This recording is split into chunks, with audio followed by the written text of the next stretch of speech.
Finally, the 32-year-old leech is out. No more cooking her meals. 2,188 likes. My Aunt Brenda commented. Remember when she cried at 26 because McDonald's rejected her? Still jobless. My mother Susan posted before and after pictures. Her pigsty room versus my new cave.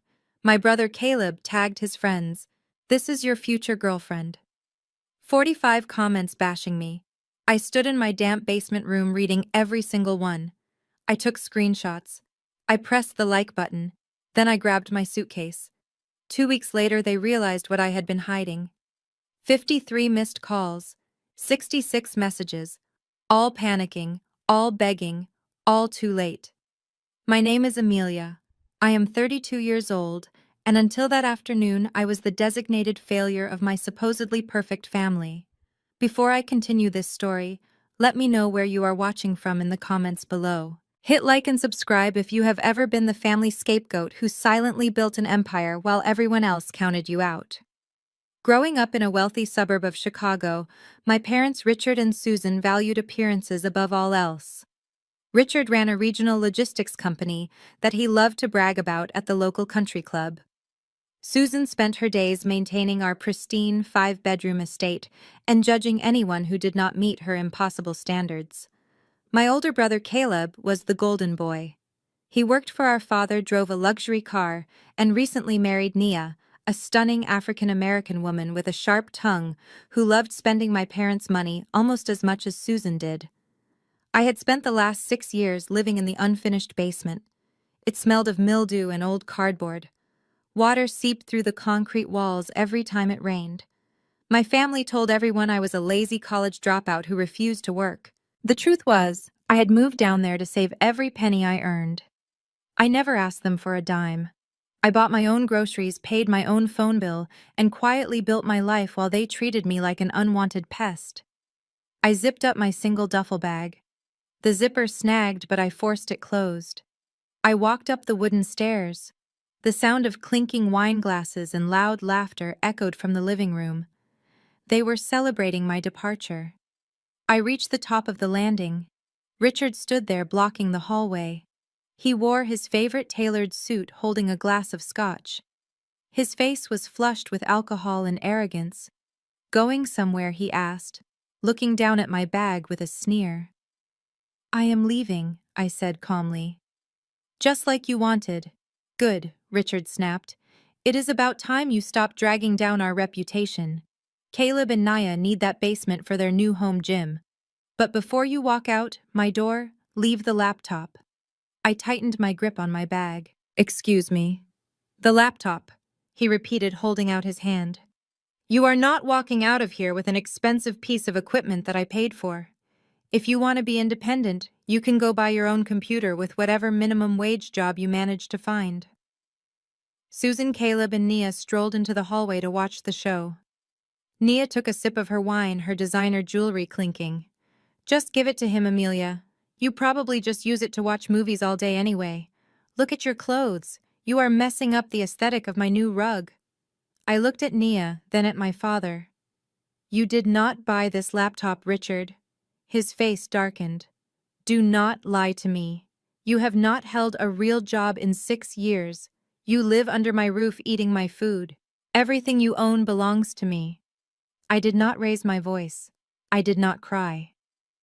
4 years ago, you left your company credit card on the kitchen counter, I said. You claimed it was stolen. The bank refunded the fraudulent charges. But I know Caleb used it to pay off his sports betting debts. I bought this laptop with cash I earned from freelance coding, cash I made while you were busy covering up Caleb's financial disasters. Caleb lunged forward, his face twisting with rage. Shut your mouth, you crazy loser. Richard held up his hand to stop him, but his eyes were furious. You are delusional. Leave the bag and get out. No, I said. This bag contains my clothes and my work. You have no legal right to touch it. Susan scoffed, stepping closer to Richard. Legal right? You are standing in our house, Amelia. You are nothing but a squatter. We should have charged you rent for that basement. If you had charged me rent, you might not be 3 months behind on your property taxes, I replied smoothly. The hallway went completely silent. Susan's mouth dropped open. Richard's face turned a dangerous shade of red. They had kept their financial struggles a closely guarded secret. They thought nobody knew about the failing business, the mounting debts, the desperate loans. "How do you know about that?" Richard demanded, his voice dropping to a harsh whisper. "I know a lot of things," I said, maintaining steady eye contact. "I know Nia's luxury car lease was denied last month because Caleb's credit score is in the gutter. I know Susan's country club membership was suspended for non-payment. I know your logistics company lost its two biggest clients this quarter. You love to call me a leech on Facebook, Richard, but we both know who is really sinking in this house." Nia glared at Caleb. "Is that true about the car lease?" she hissed. "Shut up," Caleb muttered, looking panicked. I stepped forward. Richard was so stunned that he instinctively moved aside. I walked past them toward the front door. The grand foyer felt suffocating, but the exit was right in front of me. "You are dead to us!" Susan screamed from the hallway, recovering her voice. "Do not ever come crawling back here when you fail." I paused with my hand on the doorknob. I turned back to look at the four of them. They looked so desperate, so determined to project power while their world was crumbling around them. "Do not worry, Susan," I said. "I will not be the one crawling." I opened the door and walked out into the crisp afternoon air. My ride was waiting in the driveway. I climbed into the back seat and told the driver to take me to the financial district. As we pulled away from the sprawling suburban house, I pulled out my phone and opened my banking app. I checked the balance on my primary business account. It displayed 8 figures. I smiled as I looked out the window. The countdown had officially begun, and they had no idea what was coming for them. Finally, the 32-year-old leech is out. No more cooking her meals. 2,188 likes. My Aunt Brenda commented, "Remember when she cried at 26 because McDonald's rejected her, still jobless?" My mother Susan posted before and after pictures, her pigsty room versus my new cave.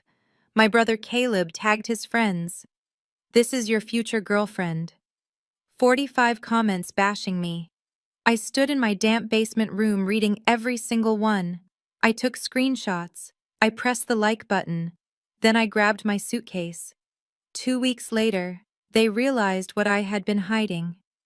53 missed calls, 66 messages, all panicking, all begging, all too late.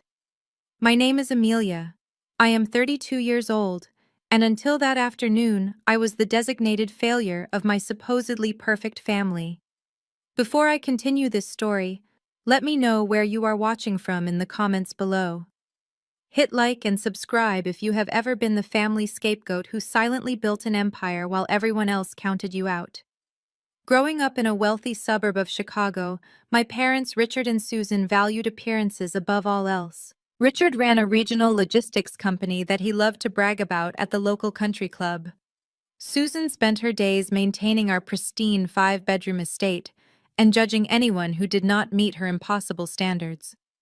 My older brother Caleb was the golden boy. He worked for our father, drove a luxury car, and recently married Nia, a stunning African-American woman with a sharp tongue who loved spending my parents' money almost as much as Susan did. I dragged my heavy suitcase up the basement stairs and stepped into the blinding light of the main living room. The space was a monument to my parents' financial delusion. Crystal chandeliers hung from the vaulted ceiling, casting a harsh glow over the custom Italian leather sectionals and the imported mahogany coffee table. Sitting right in the center of this fabricated wealth were Susan, Caleb, and my sister-in-law, Nia. They were passing around a bottle of expensive red wine, their faces flushed with the thrill of finally kicking me out. Nia sat cross-legged on the pristine white sofa. She wore a silk designer blouse and heavy gold bracelets that clinked loudly against her crystal wine glass.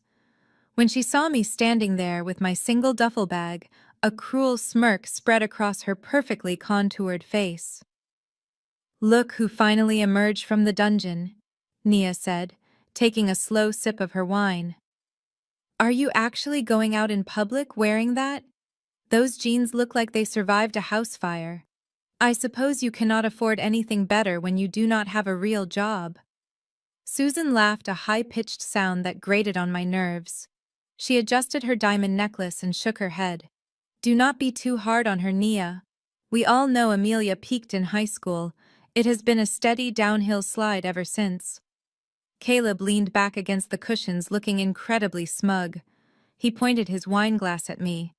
Remember when she was 26 and came home sobbing because even McDonald's would not hire her? That was peak comedy. The regional manager told her she lacked basic communication skills.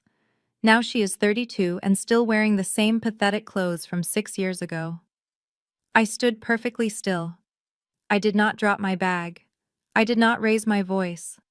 I let them enjoy their moment of superiority because I knew exactly how fragile it was. They loved bringing up that rejection from McDonald's. They used it as the ultimate proof of my incompetence. What they did not know was that I had intentionally sabotaged that interview to keep them from discovering I was already managing a massive online retail portfolio. I needed them to think I was a failure so they would leave me alone in the basement to build my empire. You are right, Nia, I said, my voice dangerously calm. These clothes are incredibly cheap. I bought them at a thrift store for $12. Nia rolled her eyes and exchanged a knowing glance with Susan. At least you admit you are a walking disaster, she scoffed. You should try having some self-respect, Amelia. Look at this bag. She proudly patted the bright orange Hermes Birkin sitting beside her on the sofa. Caleb bought this for me last month just because it was a Tuesday. That is what a real man does. He provides. You will never know what that feels like. I looked at the bright orange leather of the Hermes bag. Then I looked directly into Nia's eyes. You are absolutely right, I replied, keeping my tone perfectly even. It is a beautiful bag, Nia. But the reason my clothes are so cheap is because I just had to liquidate $5,000 from my emergency savings to pay off the credit card debt Caleb secretly racked up to buy you that exact Hermes bag last month. The living room went dead silent. The smug smile instantly vanished from Nia's face. She froze her wineglass halfway to her mouth. Susan stopped adjusting her necklace. What are you talking about? Nia demanded, her voice suddenly sharp. Caleb got a bonus from work. He paid cash. I did not break eye contact with her. Caleb does not get bonuses, Nia. Richard has not paid out a single corporate bonus in 3 years because the company is drowning in debt. Caleb stole a credit card that was still registered under my name from when we shared a family account 5 years ago. He maxed it out to buy that bag because his own credit score is so terrible he cannot even qualify for a standard store card. I paid the $5,000 balance yesterday to avoid a fraud investigation. So technically, Nia, I am the one who bought you that bag. You are welcome. Nia's head snapped toward Caleb. Her eyes were wide with a mixture of shock and pure rage.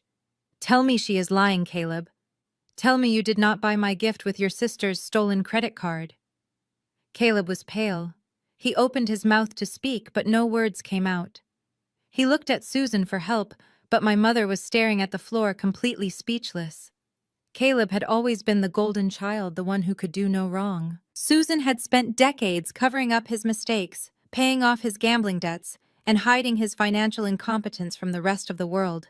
But she could not hide this, not right in front of his wife. You lied to me, Nia shrieked, standing up so fast she spilled red wine on the white leather sofa. You told me you closed that major account. You told me we were doing great financially. Nia.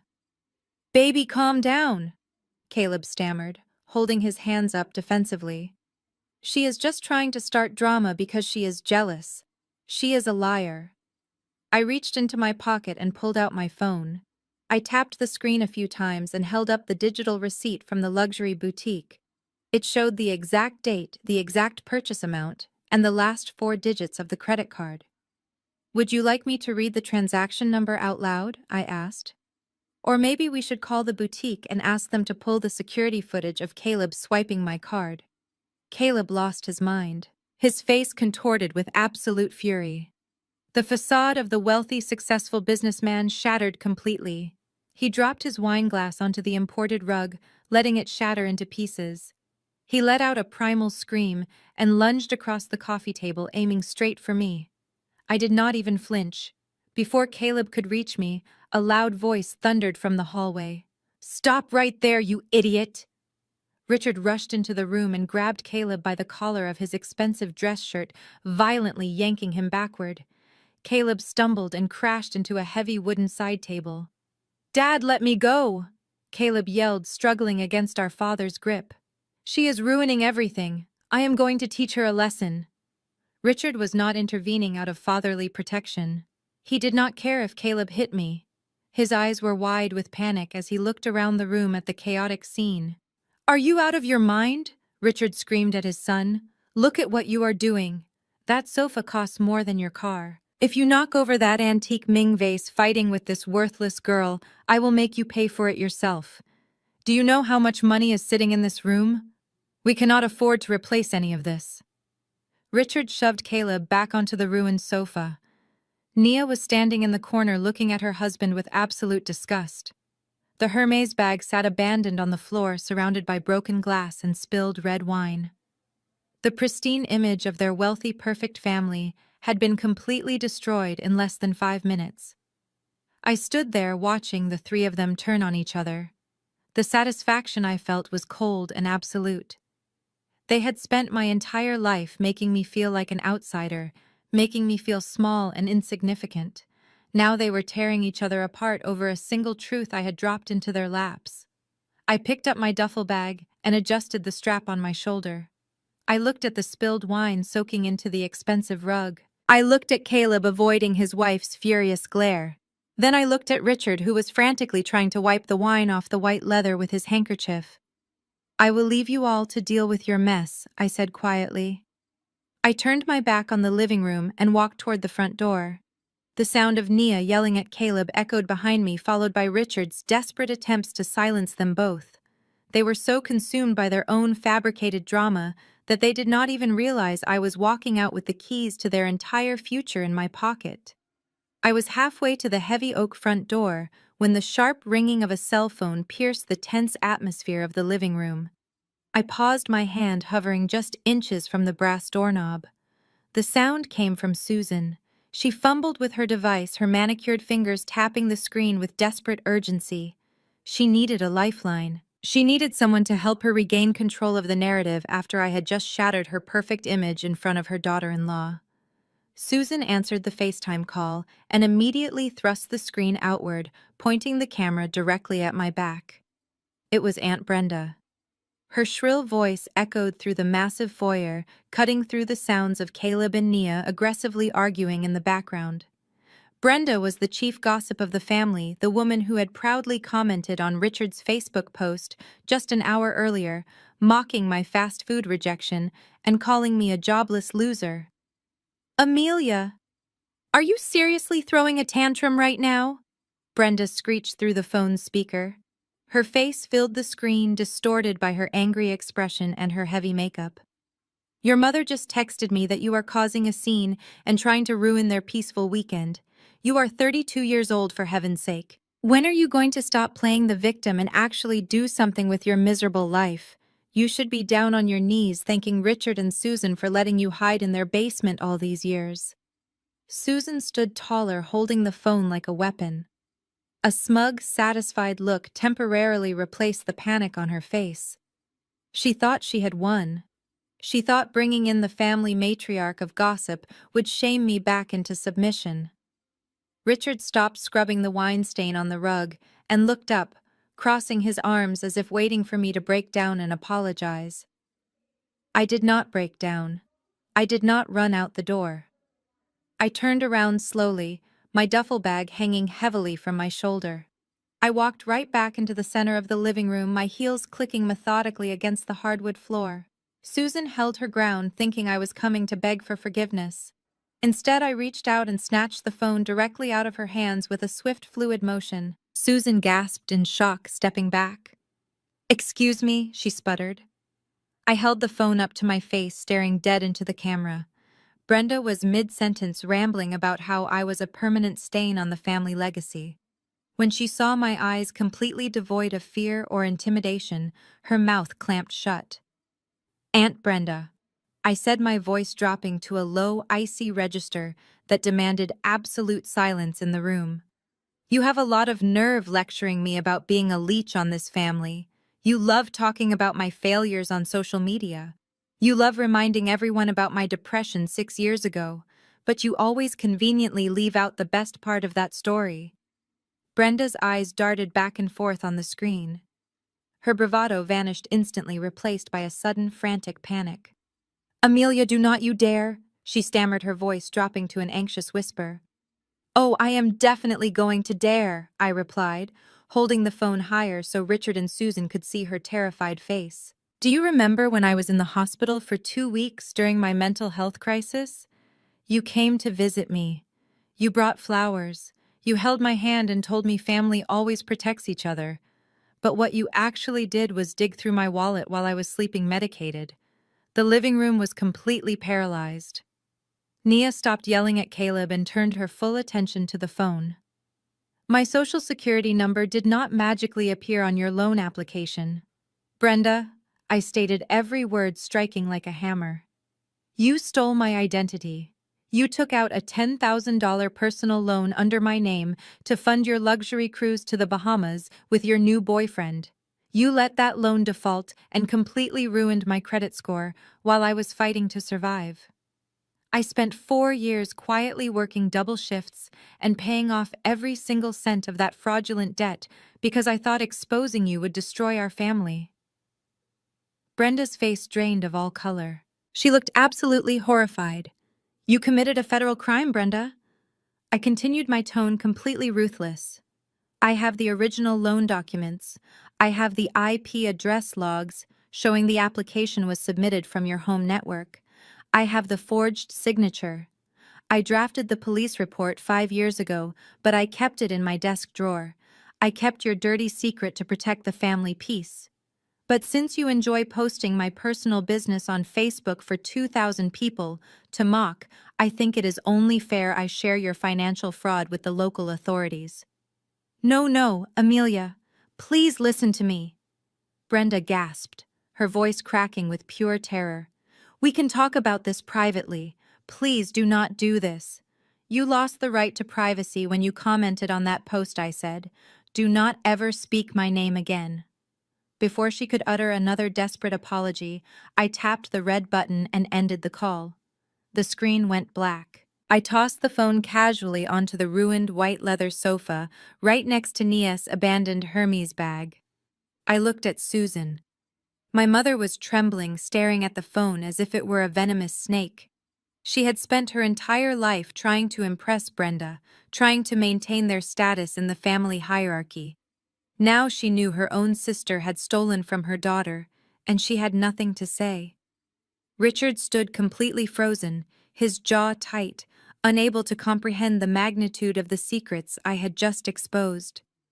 Nia looked at her husband and her in-laws with an expression of absolute disgust, realizing she had married into a family of thieves and liars. I reached into the front pocket of my jacket, my fingers wrapped around the heavy brass keys to the suburban estate. I pulled them out and held them up, catching the light from the crystal chandelier. "You wanted me out, Richard," I said, turning my attention to my father. "You got your wish. You wanted to clean house. You wanted to remove the leech. Consider it done." I tossed the keys onto the imported mahogany coffee table. The heavy metal hit the glass surface with a loud, sharp clatter that echoed through the silent room. "But I want you to remember this moment," I said, looking at all four of them. "I want you to remember how eager you were to throw me out on the street. Because in exactly 2 weeks there will be a massive change in this house. A change none of you are prepared for. Enjoy your luxury while it lasts." I turned my back on them for the final time. I walked out of the living room through the grand foyer and pushed open the heavy front door. The cool, crisp afternoon air hit my face, feeling like absolute freedom. A sleek, black, uber-black SUV was waiting patiently at the end of the long, winding driveway. The driver stepped out and opened the rear door for me, respectfully taking my single battered duffel bag and placing it in the trunk. I slid into the luxurious leather seat and gave the driver my destination. As the car pulled away from the curb, I did not look back at the sprawling suburban fortress. I did not look back at the parents who had despised me, or the brother who had robbed me. I leaned my head against the tinted window and took a deep, steadying breath. The pathetic basement-dwelling version of Amelia was dead. She had died the moment Richard posted that cruel joke on the internet. The woman sitting in the back of the car was entirely different. I pulled out my phone and sent a brief text message to my lead attorney giving him the green light to initiate the next phase of the plan.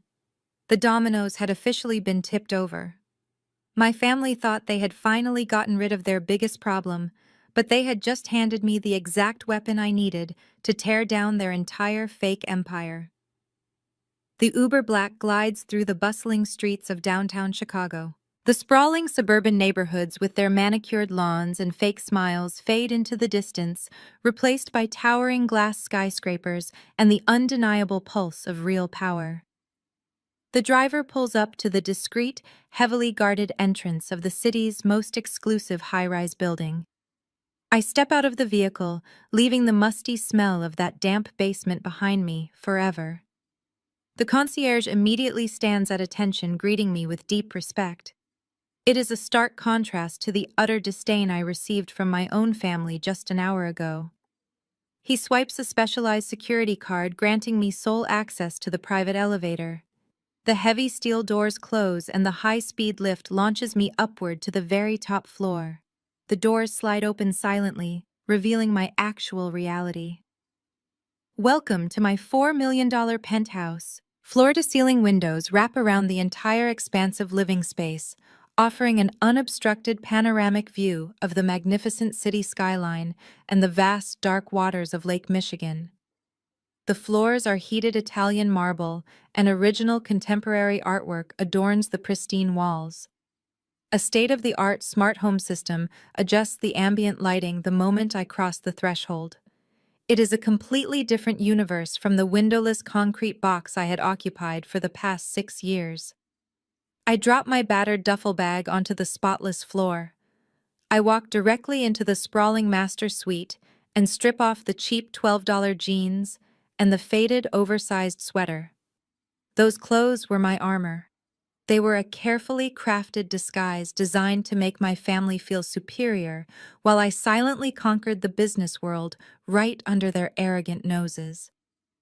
I step into the massive walk-in closet and pull out a sharply tailored charcoal gray blazer and perfectly fitted trousers. I slip them on, feeling the crisp, expensive fabric settle against my skin. I slide into a pair of black designer stilettos. When I look in the full-length mirror, the pathetic college dropout is completely gone. In her place stands a woman who commands corporate boardrooms and dictates international market trends. I walk back into the main living area, where my lead attorney is already waiting for me. David sits on a white leather sofa, casually sipping an espresso. He is 45, impeccably dressed, and possesses a legal mind like a steel trap. He has been my most trusted advisor and confidant since the very beginning of my journey. On the glass coffee table in front of him rests a thick stack of dense manila folders. "You made excellent time," Amelia David says, setting his espresso cup down. "I assume the extraction went exactly as planned." "It went perfectly," I reply, taking a seat opposite him. Richard finally posted his triumphant announcement on Facebook. He gave me the exact public exit I needed to cut all personal ties cleanly. Now they think they have discarded their biggest burden. David smiles, a sharp, predatory expression. Little do they know they just evicted the founder and anonymous chief executive officer of Vanguard Logistics. The sound of my company name hangs in the quiet luxury of the penthouse. Vanguard Logistics is not just a business. It is a massive e-commerce logistics juggernaut that processes millions of shipments daily, dominating the supply chain sector across North America. I built the entire corporation from absolute scratch, using a refurbished laptop on a folding card table in my parents' basement. While Susan was complaining about me eating her leftover food, I was negotiating 9-figure contracts with international shipping conglomerates. While Caleb was placing reckless sports bets With my stolen credit card, I was acquiring regional delivery networks and expanding my corporate footprint. I stayed completely anonymous, hiding behind complex layers of corporate shell companies and ironclad non-disclosure agreements. I needed absolute secrecy to execute my ultimate strategy. You might wonder why a billionaire CEO would choose to live in a miserable, leaky basement for 6 years. The answer is simple. Keep your friends close, and your enemies entirely dependent on you. Richard is a loud, arrogant man who loves to boast about his regional trucking company. But his company is a hollow shell rotting from the inside out due to his catastrophic financial mismanagement and Caleb's relentless embezzlement. For the last 4 years, Richard's business has only survived because of one major corporate client. That client provides 80% of their total operating revenue. Richard thinks he secured a brilliant partnership with a mysterious corporate entity. He has absolutely no idea that the entity keeping him from total bankruptcy is a direct subsidiary of Vanguard Logistics. He has been working for me this entire time. David opens the top folder and slides a heavy document toward me. We are ready to proceed with the acquisition phase, he states smoothly. Richard is currently leveraged to the breaking point. His corporate credit lines are maxed out, and he has missed 2 consecutive payments to his primary creditors. The moment we pull our contracts, his entire operation will collapse within 72 hours. I look down at the financial spreadsheets detailing my father's impending ruin. I feel no guilt. I feel no hesitation. Richard and Susan built their entire identity on crushing my spirit. They demanded absolute perfection and threw me away the second I showed a moment of vulnerability years ago. They let the entire extended family mock me online, treating my fabricated failure as a source of endless entertainment. They demanded I pack my bags completely unaware that my bags were already packed with their financial ruin. The time for hiding is over, I tell David. They wanted me out of their house. Now they will understand the true cost of their cruelty. I want every single document prepared. I want the asset seizures lined up perfectly. I want to make sure that when the floor drops out from under them, they have absolutely nothing to grab onto. David nods, gathering the paperwork. Consider it done, Amelia. The Vanguard legal team is standing by. We will execute the contract terminations exactly on your schedule. I walk back over to the floor-to-ceiling windows, looking down at the city lights beginning to flicker on in the early evening dusk. My family thought they had finally won. They thought they had expelled the leech. But they had no idea they had just unleashed a predator. The game of playing the pathetic daughter is officially over. The era of the CEO has begun. The Uber Black glides through the bustling streets of downtown Chicago. The sprawling suburban neighborhoods with their manicured lawns and fake smiles fade into the distance, replaced by towering glass skyscrapers and the undeniable pulse of real power. The driver pulls up to the discreet, heavily guarded entrance of the city's most exclusive high-rise building. I step out of the vehicle, leaving the musty smell of that damp basement behind me forever. The concierge immediately stands at attention, greeting me with deep respect. It is a stark contrast to the utter disdain I received from my own family just an hour ago. He swipes a specialized security card, granting me sole access to the private elevator. The heavy steel doors close and the high-speed lift launches me upward to the very top floor. The doors slide open silently, revealing my actual reality.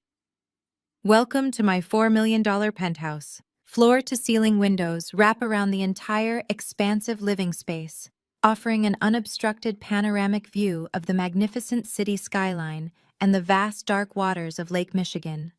The floors are heated Italian marble, and original contemporary artwork adorns the pristine walls.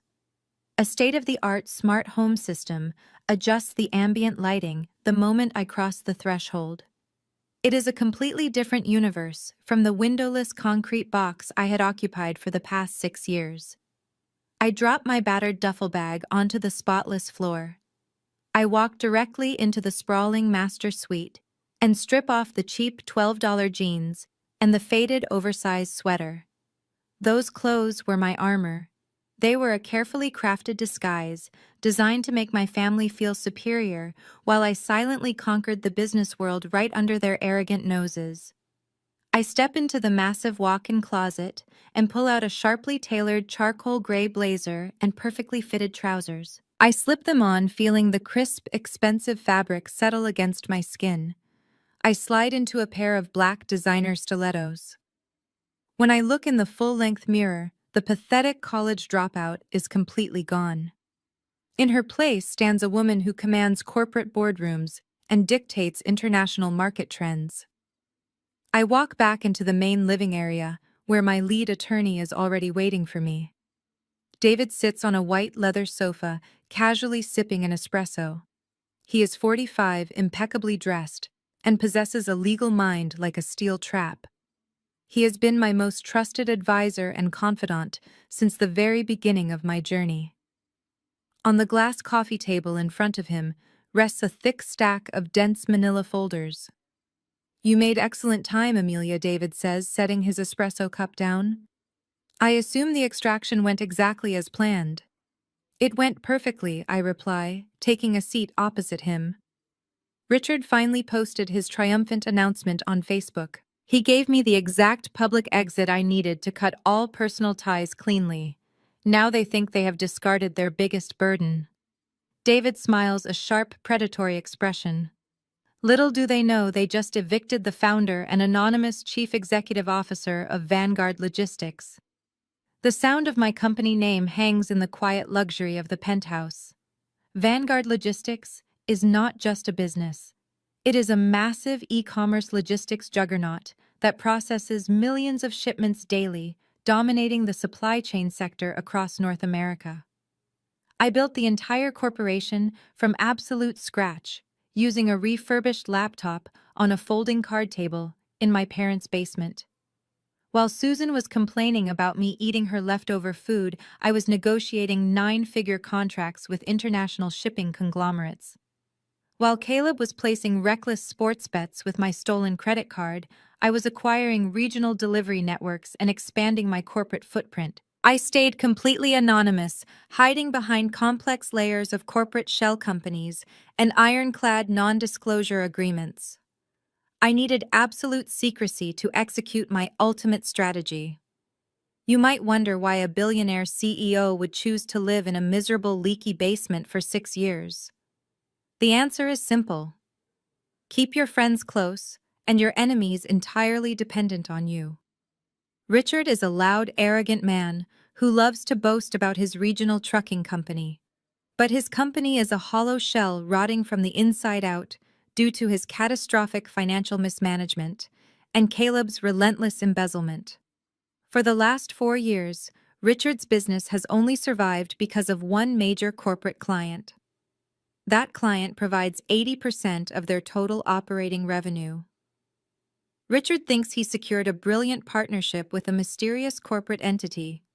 He has absolutely no idea that the entity keeping him from total bankruptcy is a direct subsidiary of Vanguard Logistics. He has been working for me this entire time. David opens the top folder and slides a heavy document toward me. "We are ready to proceed with the acquisition phase," he states smoothly. Richard is currently leveraged to the breaking point. His corporate credit lines are maxed out, and he has missed 2 consecutive payments to his primary creditors. The moment we pull our contracts, his entire operation will collapse within 72 hours. I look down at the financial spreadsheets detailing my father's impending ruin. I feel no guilt. I feel no hesitation. Richard and Susan built their entire identity on crushing my spirit. They demanded absolute perfection and threw me away the second I showed a moment of vulnerability years ago. They let the entire extended family mock me online, treating my fabricated failure as a source of endless entertainment. They demanded I pack my bags completely unaware that my bags were already packed with their financial ruin. "The time for hiding is over," I tell David. "They wanted me out of their house. Now they will understand the true cost of their cruelty. I want every single document prepared. I want the asset seizures lined up perfectly. I want to make sure that when the floor drops out from under them, they have absolutely nothing to grab onto." David nods, gathering the paperwork. Consider it done, Amelia. The Vanguard legal team is standing by. We will execute the contract terminations exactly on your schedule. I walk back over to the floor-to-ceiling windows, looking out at the city lights, beginning to flicker on in the early evening dusk. My family thought they had finally won. They thought they had expelled the leech. But they had no idea they had just unleashed a predator. The game of playing the pathetic daughter is officially over. The era of the CEO has begun. I turn back from the floor-to-ceiling windows and return to the white leather sofa. David has already opened a new manila folder. He spreads the thick stack of legal documents across the glass coffee table. The paper is crisp, and the black ink spells out the exact mechanism of my father's impending downfall. 2 years ago, Richard was bleeding cash faster than his trucking company could generate it. His desperate attempts to maintain the illusion of extreme wealth had finally caught up with him. The banks were preparing to seize the sprawling suburban estate. Susan was completely oblivious, busy planning expensive renovations for the main kitchen, while the foreclosure notices piled up in Richard's private office. Richard was trapped. That was when a private investment firm miraculously reached out offering to buy out his mortgage and restructure his debt with an incredibly generous interest rate. Richard was too arrogant to question his sudden stroke of good luck. He was too desperate to hire a competent attorney to review the fine print. He signed the paperwork immediately, believing his own business genius had somehow saved him. He never suspected that the anonymous investment firm was a subsidiary of Vanguard Logistics. I bought my parents' house right out from under them. I became their landlord and their bank, all while sleeping in their damp basement. David taps his gold pen against a specific paragraph on the third page of the contract. Section 4. Subsection B. He says, his voice perfectly level. The familial occupancy clause. This was your masterpiece, Amelia. I lean forward, resting my elbows on my knees.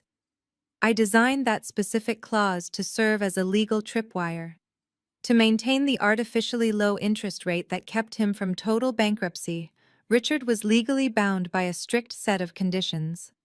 The contract explicitly stated that the primary residence must continue to house the immediate family members currently residing on the premises. It was a bizarre stipulation for a standard mortgage, but Richard was too blinded by the financial rescue to care. He signed a legally binding agreement to keep me in that house. By throwing me out this afternoon, Richard did not just execute a cruel parenting decision. He committed a direct and material breach of a commercial financial contract. David traces the line of text with his pen. By formally evicting you from the basement, he violated the core residency requirement. This breach triggers the acceleration clause. The generous interest rate is instantly voided. The entire remaining principal balance on the multi-million-dollar estate is due in full.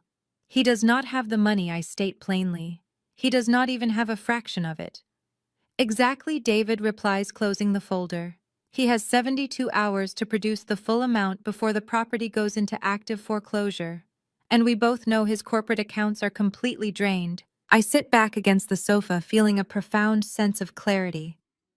Every insult, every degrading comment, every time Susan complained about the cost of my existence, it was all a projection of their own massive failures. They were living in a house I owned. They were eating food bought with money generated by my company. But the house is only half the trap. David opens the final folder. This one contains the vendor agreements for Richard's logistics company. For 4 years, I used a shadow corporation to funnel massive shipping contracts to his failing business. I kept his trucks on the road. I kept his employees paid. I gave him the revenue he needed so Caleb could comfortably embezzle funds to buy designer bags for Nia. We have documented 27 distinct instances of delayed shipments and vendor non-compliance over the past fiscal quarter, David explains. Caleb's total lack of operational oversight gives us perfectly legal grounds for immediate termination of all corporate contracts. We do not even have to pay a cancellation penalty. If we pull the shipping contracts tonight, Richard will not be able to make payroll by Friday, I say, analyzing the timeline. His drivers will walk out. His fleet will sit idle. The bank will freeze his remaining business assets. He will be facing personal bankruptcy and a total corporate collapse simultaneously. David looks at me, waiting for the final command. The legal machinery is fully primed, every document is drafted, every notice is signed and ready for delivery. He just needs the word. I picture Richard standing in the hallway holding his glass of scotch, looking at my cheap duffel bag with absolute disgust. I picture Susan posting pictures of my basement room on social media to farm likes from her equally toxic friends. I picture Caleb laughing about my fast food rejection while wearing a watch paid for by my stolen credit card. They wanted a life without me. They are about to get exactly what they asked for. Activate the debt recall clause immediately, I say, my voice ringing with absolute authority. Cancel his company shipping contract. Send the foreclosure notice. David smiles a razor-sharp grin. He pulls out his phone and types a swift encrypted message to our executive legal team. Consider it done, he says. The termination notices will hit Richard's corporate email server within the hour. The physical foreclosure documents will be delivered to the estate via certified courier first thing Monday morning. The revenge machine is officially rolling. There is no stopping it now. There is no negotiating. I walk over to the sleek bar cart and pour myself a glass of sparkling water.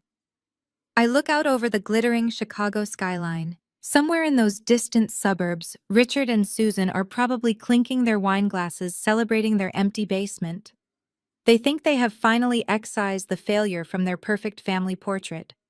They are completely oblivious to the financial avalanche roaring straight toward their front door. The illusion is about to shatter, and I am going to watch every single piece fall. 14 days.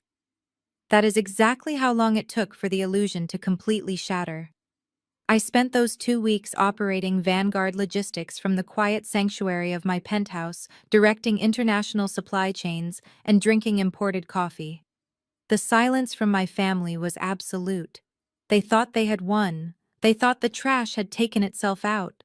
I let them enjoy their hollow victory. I let them measure the damp basement for Nia's new home gym. I let them plan their ridiculous expensive renovations with money they did not actually have. I gave them enough rope to hang themselves, and they eagerly tied the knot. Then Monday morning arrived. It was exactly 14 days since I walked out of their front door. I was sitting at my marble kitchen island reviewing quarterly profit margins when the first notification chimed. Then came the second, then a third. Within a span of 45 minutes, my pristine, silent morning turned into a digital war zone. My phone began to vibrate violently against the hard marble surface, spinning in small circles from the sheer volume of incoming alerts. I picked up the device and looked at the locked screen. 53 missed calls. 66 unread text messages. The notification badges were glowing an angry red, serving as a bright digital reflection of the absolute panic exploding in the suburbs. I unlocked the screen and opened the family group chat.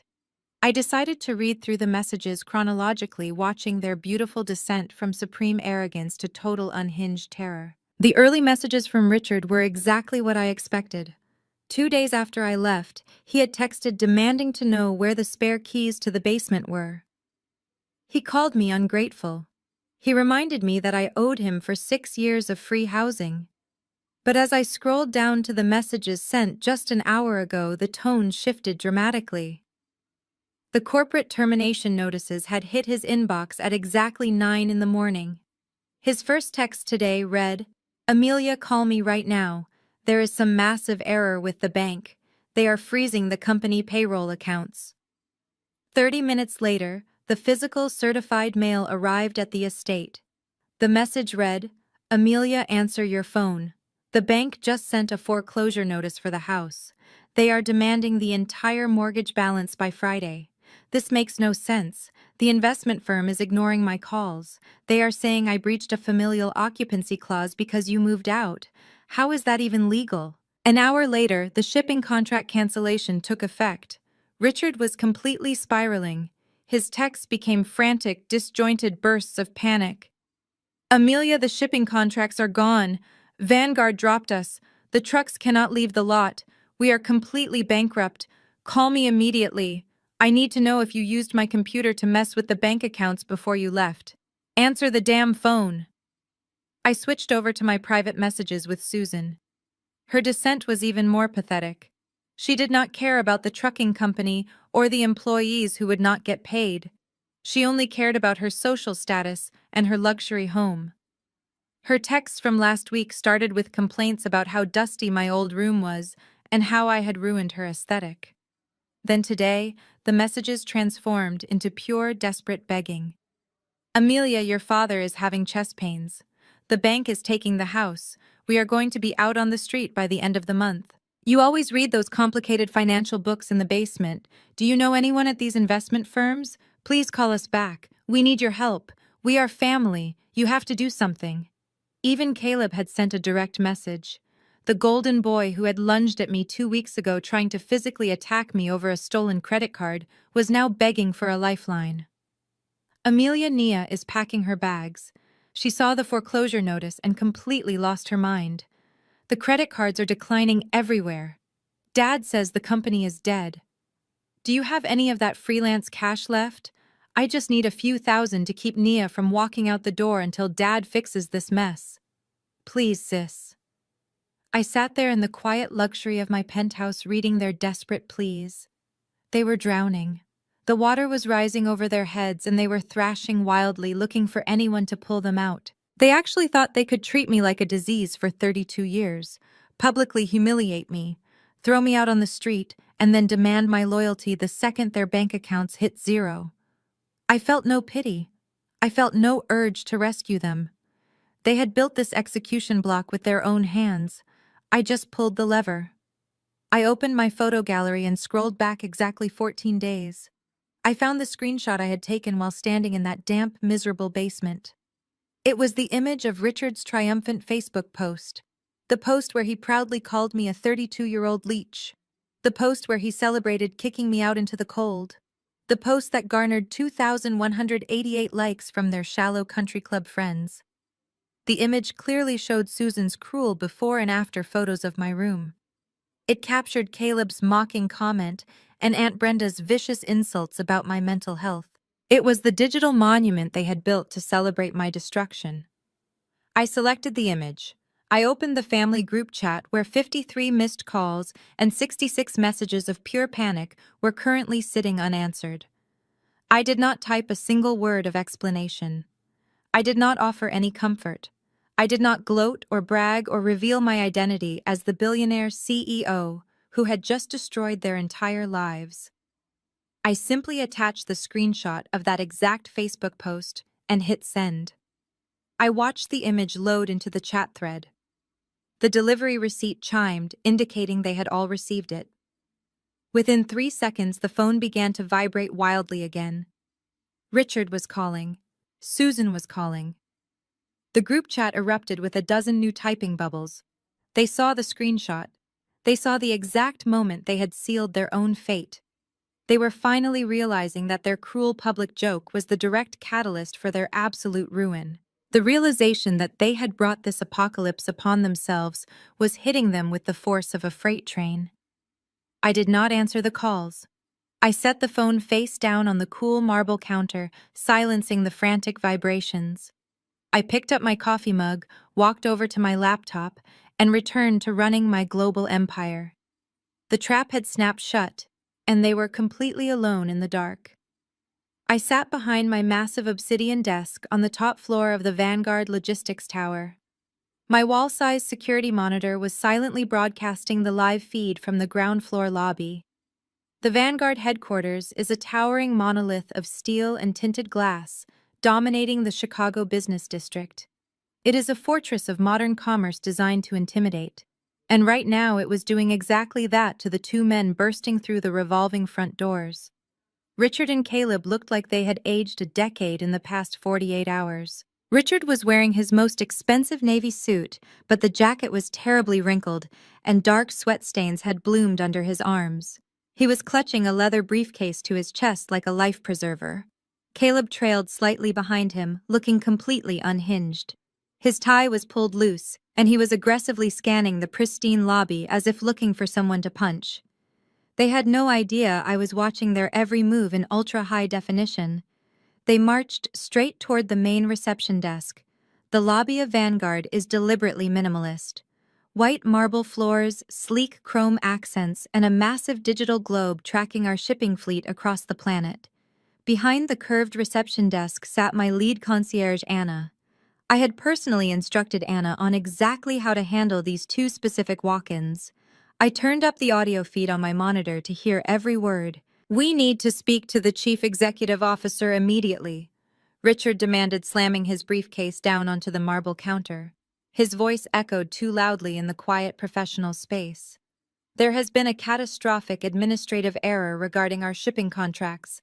I am the owner of Zenith Freight, and your legal department just illegally terminated our partnership." Anna did not even blink. She typed calmly on her keyboard, her expression entirely pleasant and entirely void of warmth. "Good morning, sir," she replied, her voice smooth and practiced. "Do you have a scheduled appointment with the executive office today?" "Appointments are for vendors," Richard snapped, leaning heavily over the desk. "I am a primary partner. Someone in your billing department made a massive mistake and froze our entire fleet. If I do not speak to the CEO right now, this company is going to be held liable for millions of dollars in damages. Tell whoever is in charge that Richard is here, and I am not leaving until this is fixed." I watched Caleb step up beside his father. The golden boy could not handle the fact that a receptionist was not instantly bowing to their demands. His signature arrogance, the same arrogance that allowed him to steal my credit card to buy designer bags for Nia, flared up instantly. He slammed his palm against the counter, right next to Anna, leaving a sweaty handprint on the marble. "Listen to me," Caleb snarled, pointing a finger at her. "You clearly do not know who we are. We are not some local delivery service. We own the biggest transport fleet in the region. Your company needs us. You go pick up that phone and tell your boss that if he does not get down here in exactly 5 minutes, we are walking out that door and taking our business to your biggest competitor. And then I am going to make sure my lawyers personally sue you for gross negligence." I chuckled softly in my quiet office, taking a sip of my dark coffee. It was fascinating to watch them lie so brazenly.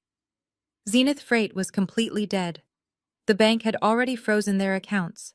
Their trucks had no fuel. Their drivers were actively quitting and returning their keys. Yet here they were, trying to bully their way into a boardroom by projecting a mirage of power they no longer possessed. They were drowning men threatening the ocean. "Sir, I must ask you to lower your voice," Anna said, maintaining her flawless composure. Vanguard. Logistics does not accept walk-in appointments for the executive floor under any circumstances. If you would like to leave your contact information, I can forward your complaint to the Regional Vendor Management team. Regional Vendor Management. Richard yelled, his face turning a dangerous shade of crimson. "Do not insult me. I am not dealing with middle management.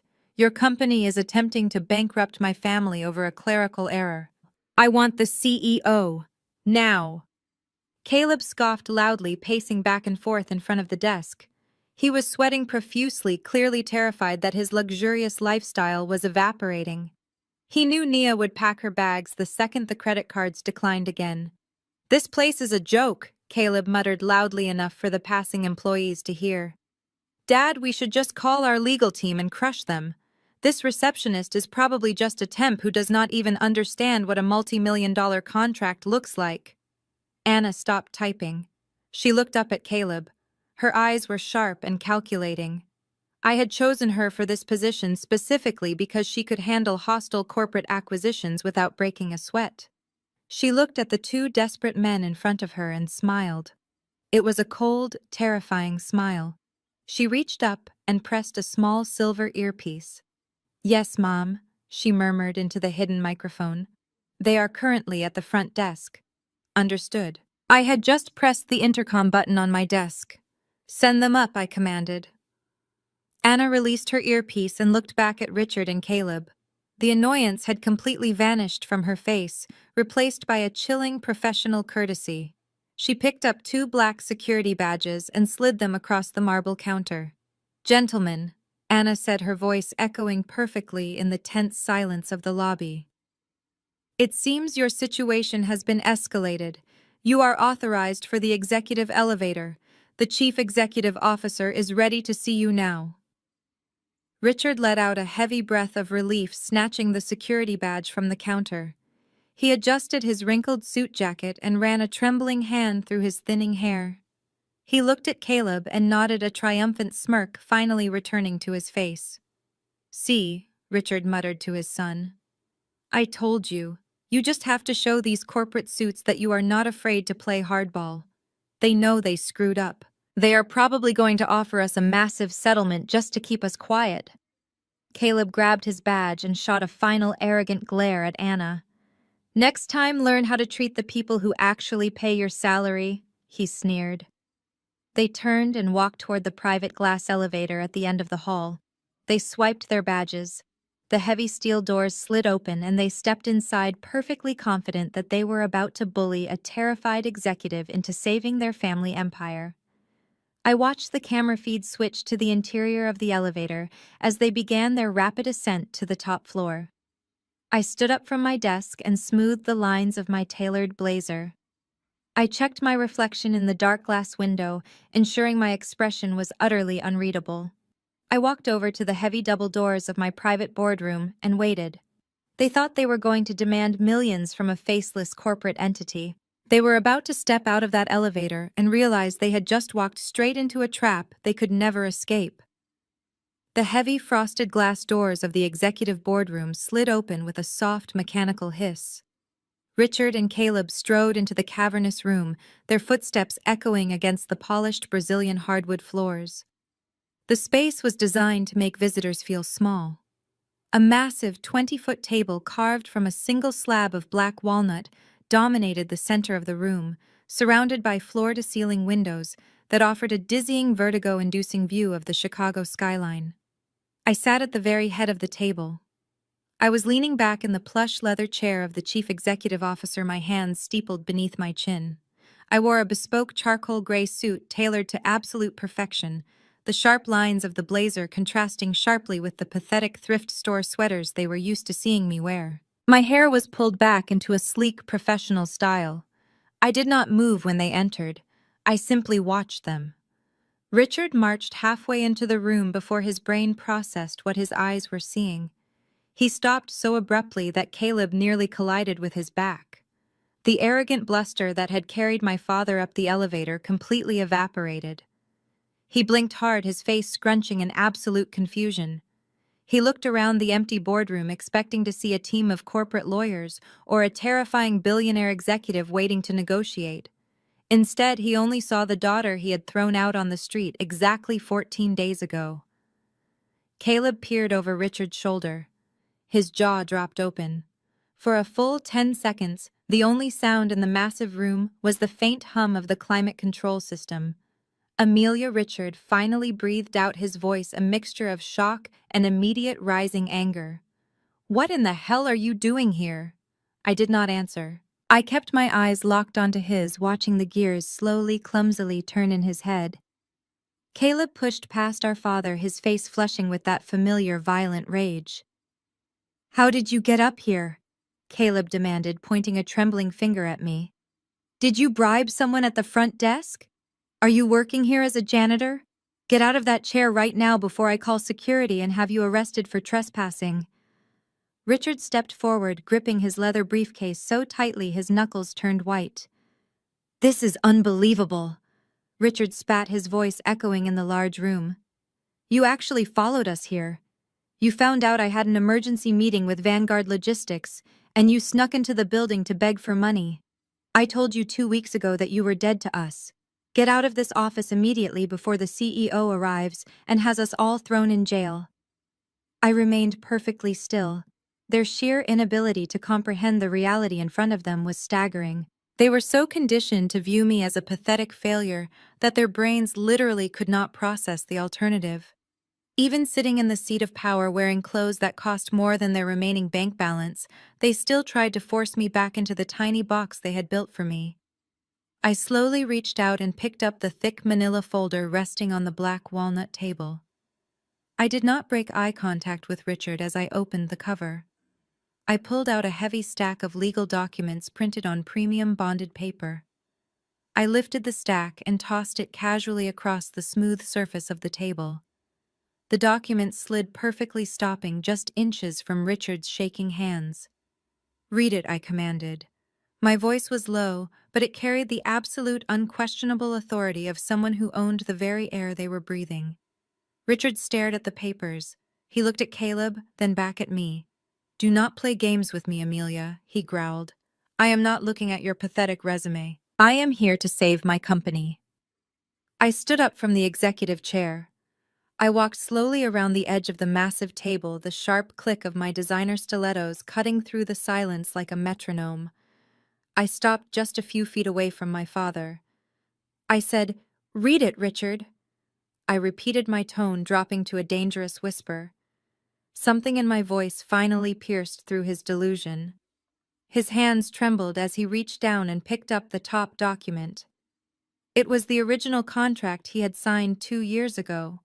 The contract that saved his suburban estate from foreclosure. The contract that bound him to the absurd familial occupancy clause. Richard stared at the paper. His eyes darted across the text. He saw the official letterhead of the anonymous investment firm. Then he saw his own signature at the bottom of the page. "Turn to page 4, I instructed. Richard swallowed hard. He flipped the pages, the paper rustling loudly in his shaking hands. He reached the 4th page. His eyes scanned the final addendum. It was the disclosure of corporate ownership. The document clearly stated that the anonymous investment firm was a direct subsidiary of Vanguard Logistics.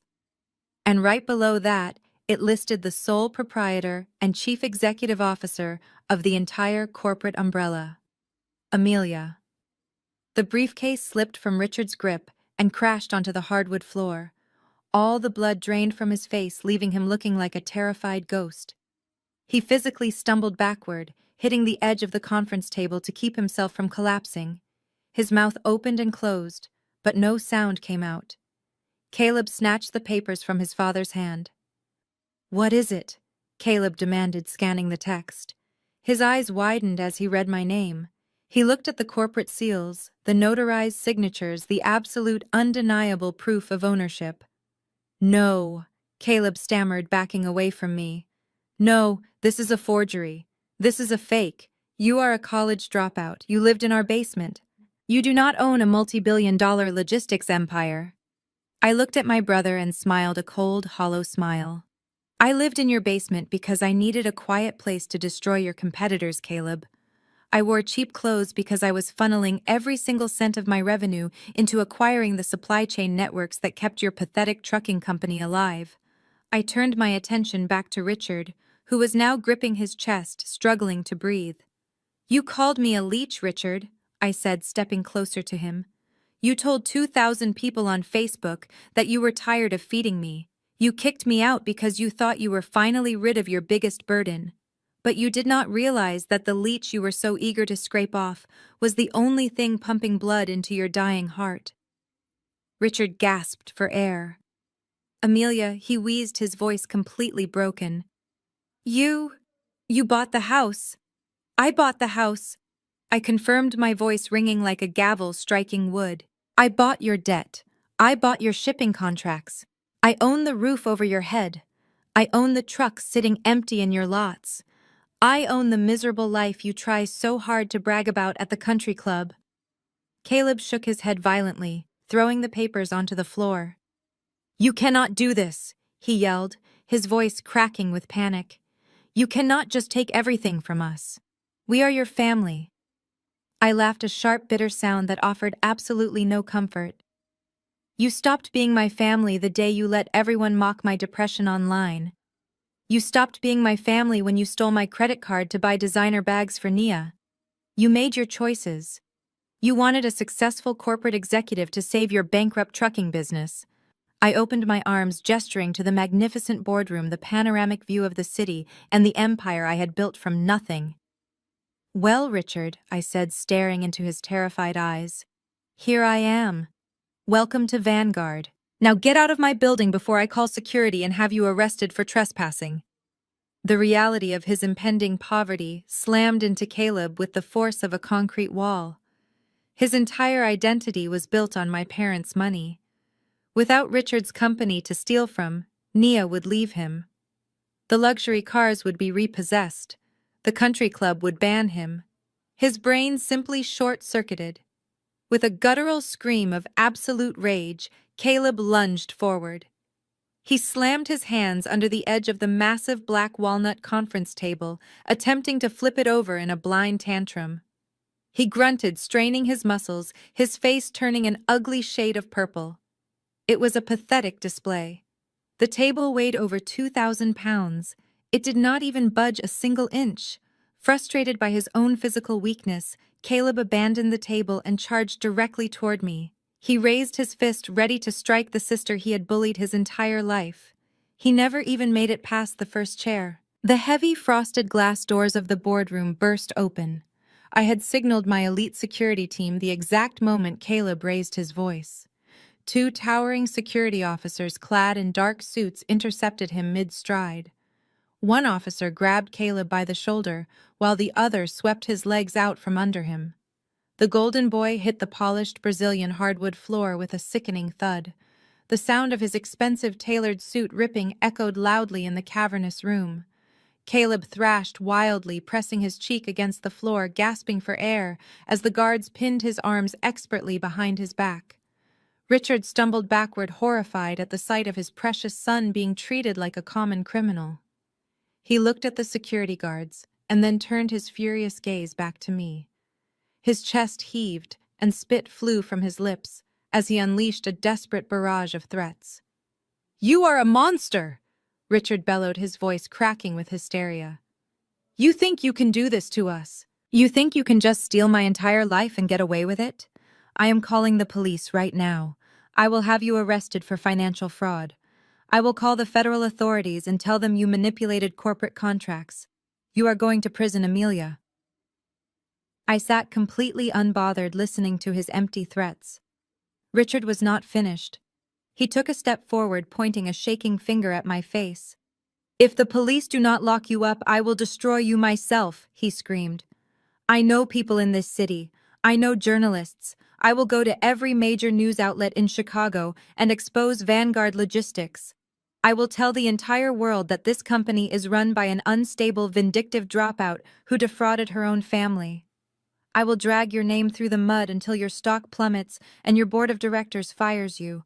I will ruin your reputation just like I did on Facebook. You will be back in the gutter where you belong." I looked at the man who had tormented me for 3 decades. A slow, chilling smile spread across my face. I did not laugh, but my deep amusement was impossible to hide. I let him pant and wheeze before I finally spoke. My voice was calm, cutting through his hysteria like a razor blade. "Go ahead, Richard," I said, leaning forward slightly. "Call the police. I would love to see their faces when you hand them the legally binding contracts you willingly signed because you were too cheap and too arrogant to hire a competent financial lawyer. Tell them how you breached the occupancy clause. And while the police are at your house investigating, please make sure to show them the documentation of Caleb committing credit card fraud to buy designer handbags. I am sure the authorities will find that incredibly fascinating." As for the media, I continued, standing up from my chair. "Please call your journalist friends. Tell them you were completely outsmarted by the daughter you forced to live in a damp basement. Tell them your multi-million-dollar logistics empire was secretly swallowed whole by the woman you publicly humiliated for 2,000 likes on the internet. But before you call the news, remember the ironclad non-disclosure agreements you signed with my subsidiary. If you breathe a single word of our corporate dealings to the press, my legal team will sue you into absolute oblivion. I will take your cars. I will take your retirement accounts. I will take the very clothes off your back." Richard stared at me, his mouth opening and closing like a suffocating fish. The realization that he had absolutely no leverage finally broke him. His shoulders slumped, and his hands fell limply to his sides. He was completely powerless. I turned my attention to the head of my security detail. "Remove this trash from my floor," I commanded, my voice echoing with absolute authority. "Do not let them stop to catch their breath. Throw them out." The guards yanked Caleb roughly to his feet, ignoring his groans of pain. They marched him toward the door, gripping his arms like vices. Another guard grabbed Richard by the elbow, shoving the defeated patriarch forward. I walked out of the boardroom behind them, leaning against the glass wall of the executive corridor to watch the final act of their humiliation. The guards dragged my father and my brother out of the private suite and forced them into the glass elevator. The descent was a public spectacle. As the elevator reached the ground floor, the doors opened into the bustling main lobby. Dozens of high-level Vanguard employees, logistics analysts, and corporate directors stopped dead in their tracks. The entire lobby went dead silent. Everyone watched as the two men who had arrogantly bullied the receptionist just 20 minutes earlier were now being physically frog-marched across the white marble floor. Caleb's torn suit hung off his shoulders. Richard's face was buried in his hands, hiding his shame from the staring crowd. My employees watched with wide eyes as the guards shoved my father and my brother through the revolving glass doors, tossing them forcefully onto the cold, hard concrete of the Chicago pavement. I stood on the top floor looking down at the street below. The first phase of my vengeance was complete. They had walked into my building expecting to demand millions. They were walking away with absolutely nothing. Richard and Caleb returned to the suburban estate in absolute silence. They were physically bruised and mentally broken. The moment they walked through the front door, Susan knew their aggressive attempt to bully the chief executive officer of Vanguard Logistics had failed spectacularly.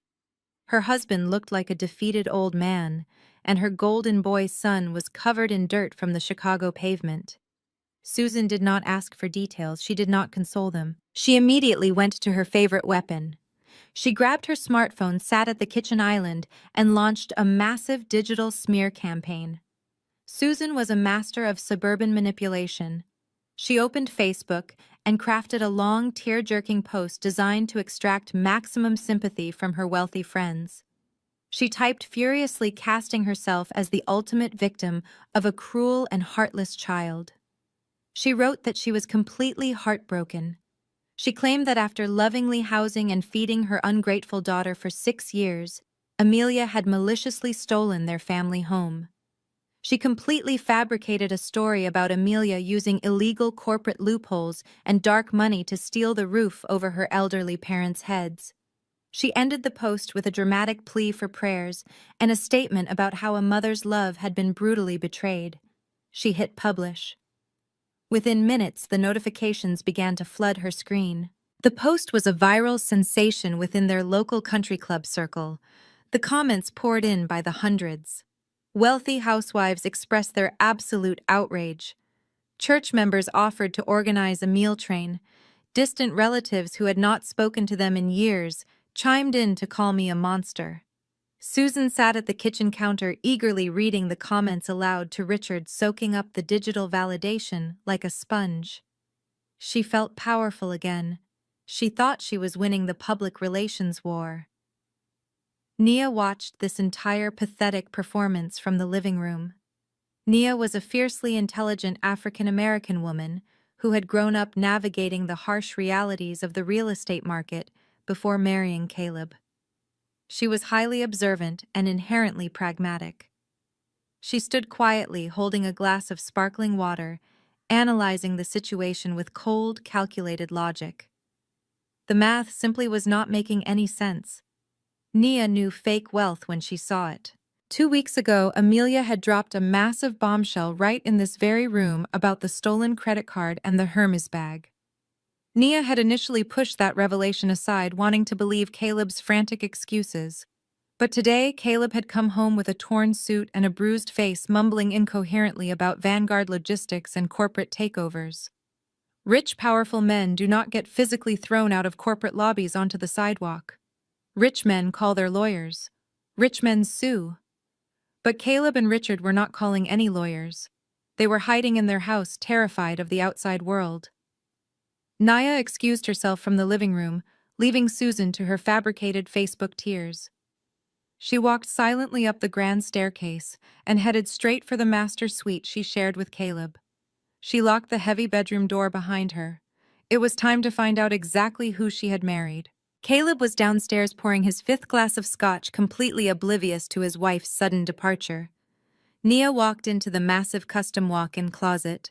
She pushed aside a row of expensive designer coats and moved a heavy wooden shoe rack. Hidden behind a false wall panel was Caleb's digital floor safe. Caleb thought he was an absolute genius for installing it, but Nia had seen him enter the passcode months ago. It was his own birthday backward. Typical Caleb. Completely unoriginal and entirely predictable. She typed the code into the keypad. The electronic lock beeped, and the heavy steel door clicked open. Nia reached inside, expecting to find the valuable stock certificates and the generational trust fund documents Caleb always bragged about at dinner parties. Instead, she pulled out a nightmare. The safe was stuffed with thick stacks of red-stamped envelopes. Final notice. Past due. Imminent seizure of assets. Nia opened a bank statement from Caleb's private offshore checking account. The balance was negative $400.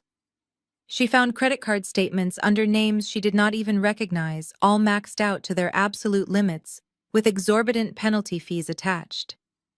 Then she found a separate heavy leather folder labeled Zenith Freight Internal Audits. Nia possessed a degree in finance. It took her less than 5 minutes sitting on the floor of the closet to completely decipher the messy spreadsheets. The family business was a complete and total sham.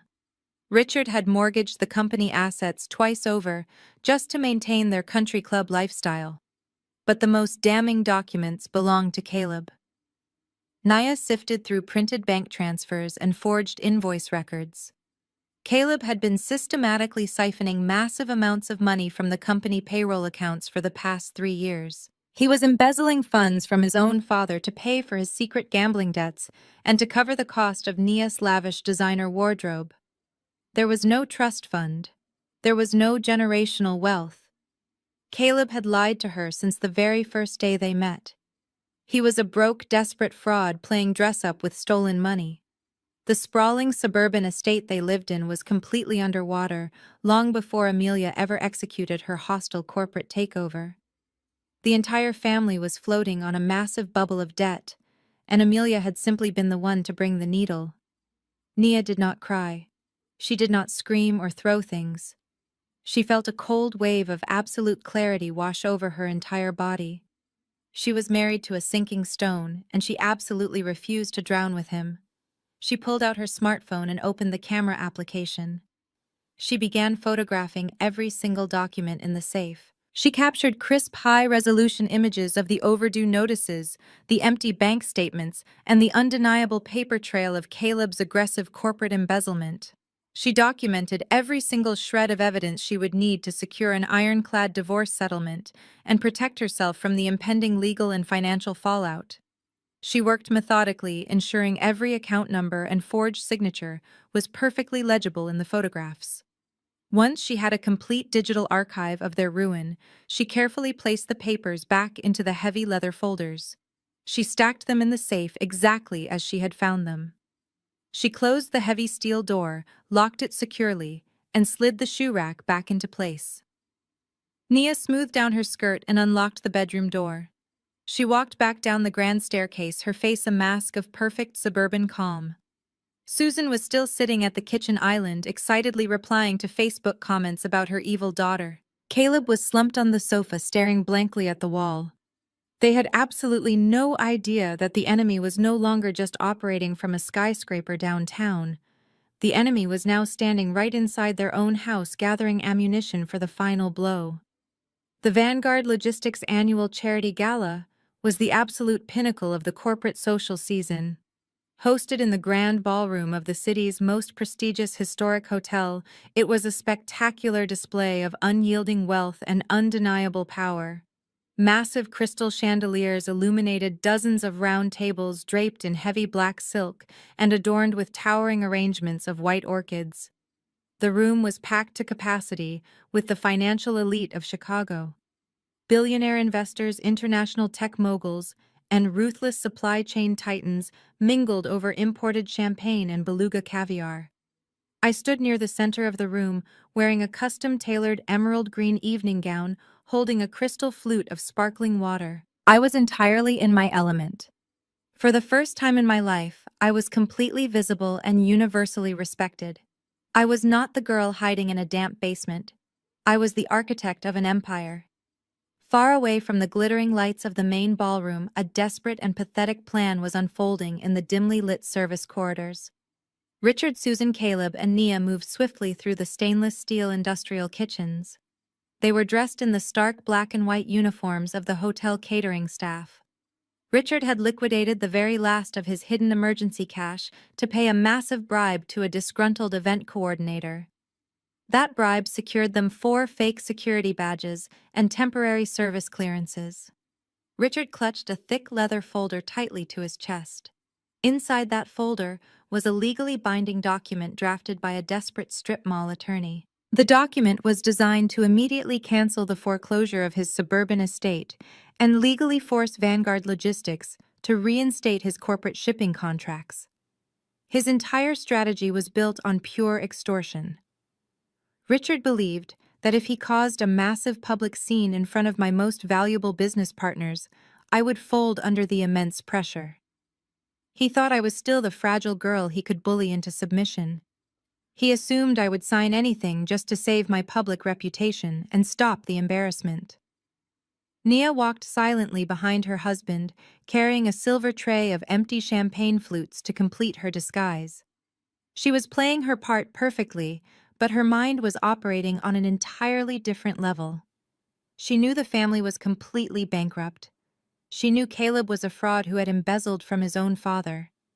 She was simply waiting for the perfect moment to detonate the digital evidence she had captured on her phone. She followed her in-laws blindly toward the heavy oak ballroom doors, ready to watch the final explosive collapse of the toxic empire she had married into.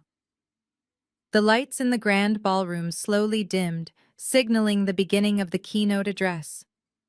The elegant string quartet stopped playing their classical arrangements. The room fell into a respectful hush. I walked up the velvet-lined steps to the main stage. The bright spotlight followed my every move, casting a brilliant glow over my emerald gown. I stepped up to the clear acrylic podium and looked out over the sea of powerful executives. I adjusted the microphone and began my speech. I spoke clearly and confidently about the future of global supply chains and the massive charitable initiatives Vanguard Logistics was funding for the upcoming fiscal year. The audience was completely captivated, hanging on my every word. Suddenly, the heavy oak service doors at the back of the ballroom slammed open with a deafening crash. The loud sound echoed violently through the massive hall, completely shattering the refined and peaceful atmosphere. The legitimate catering staff scattered in confusion as 4 figures marched forcefully into the room. Richard and Caleb ripped off their service vests, throwing them aggressively onto the pristine, patterned carpet.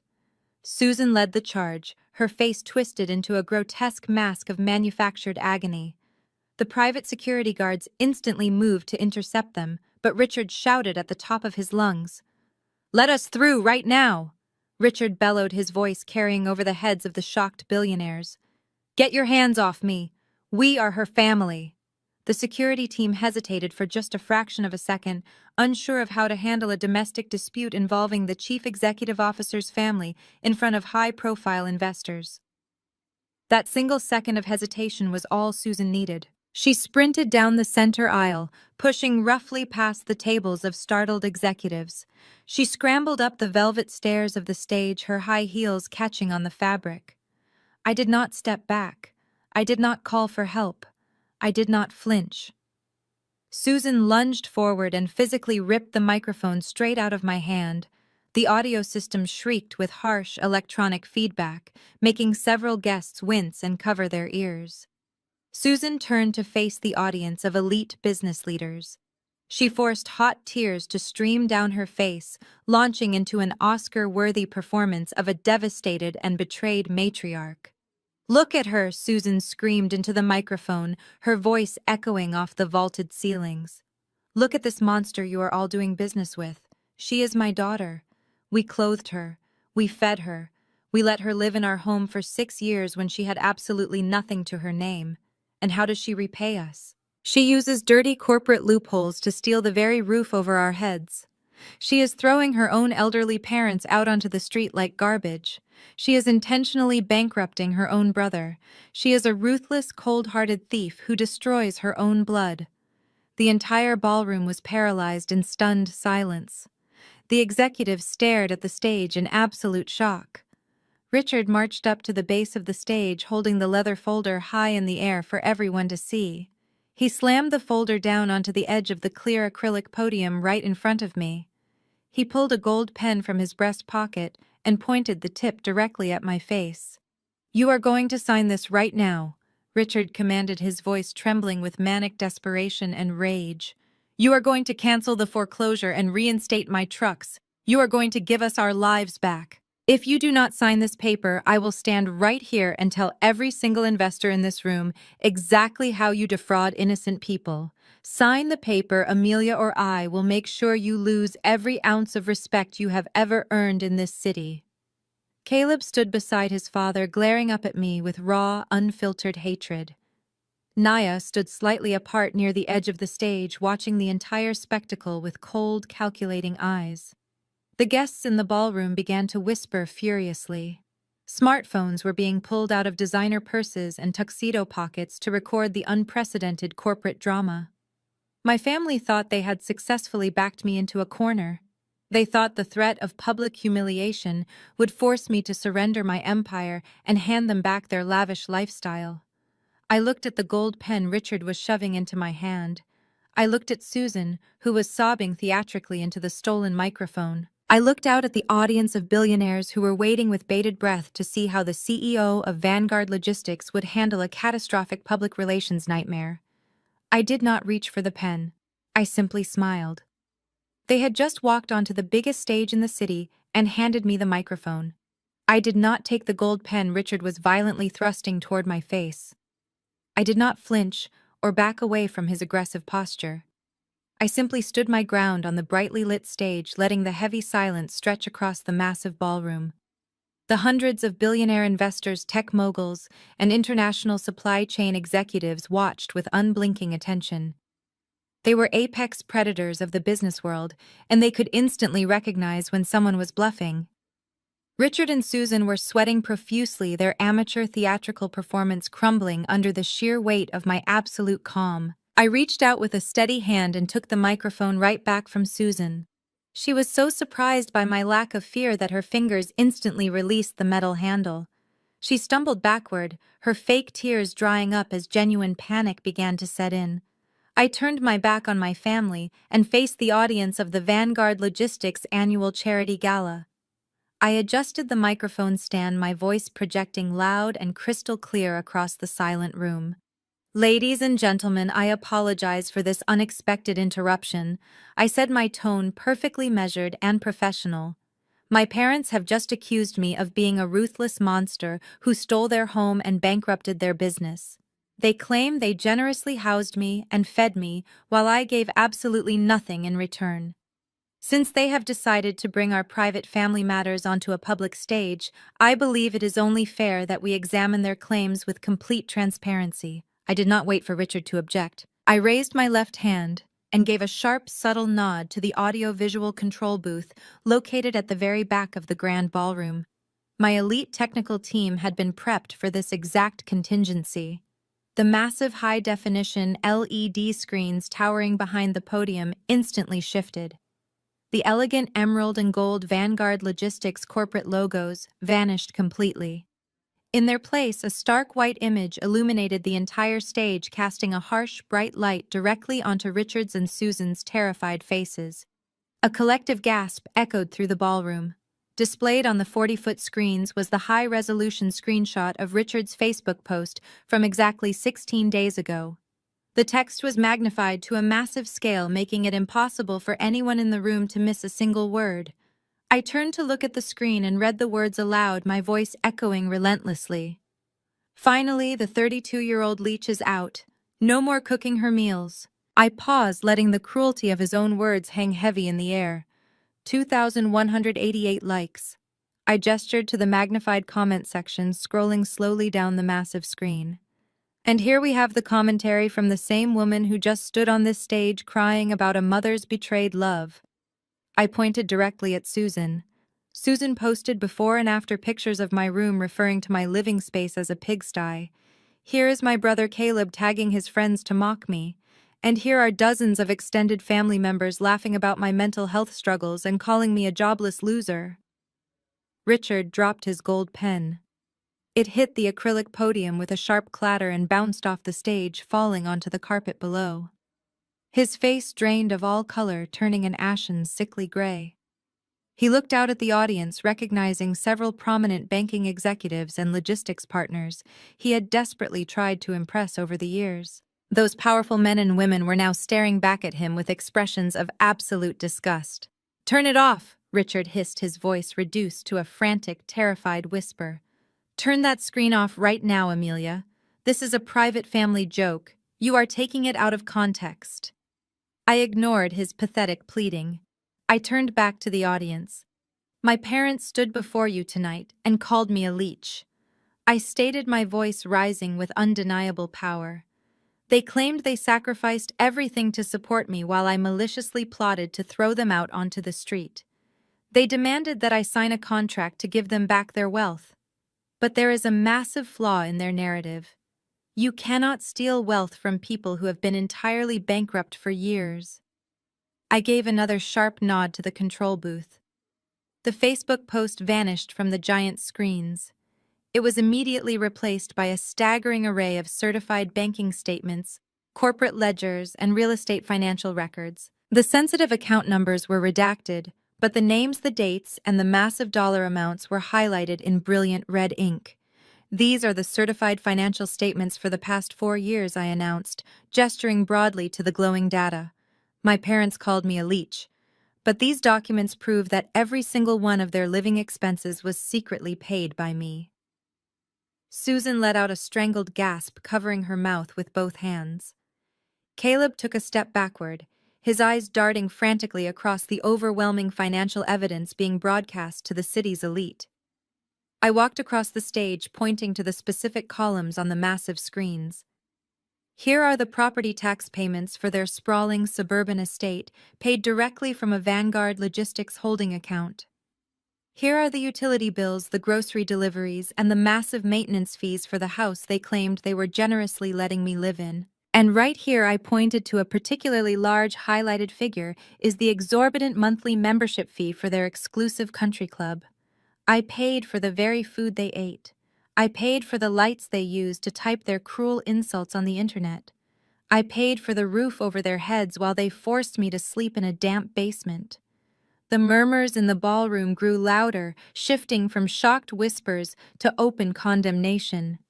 The executives in the room were calculating the numbers. They understood corporate finance, and they instantly recognized that Richard was a complete fraud.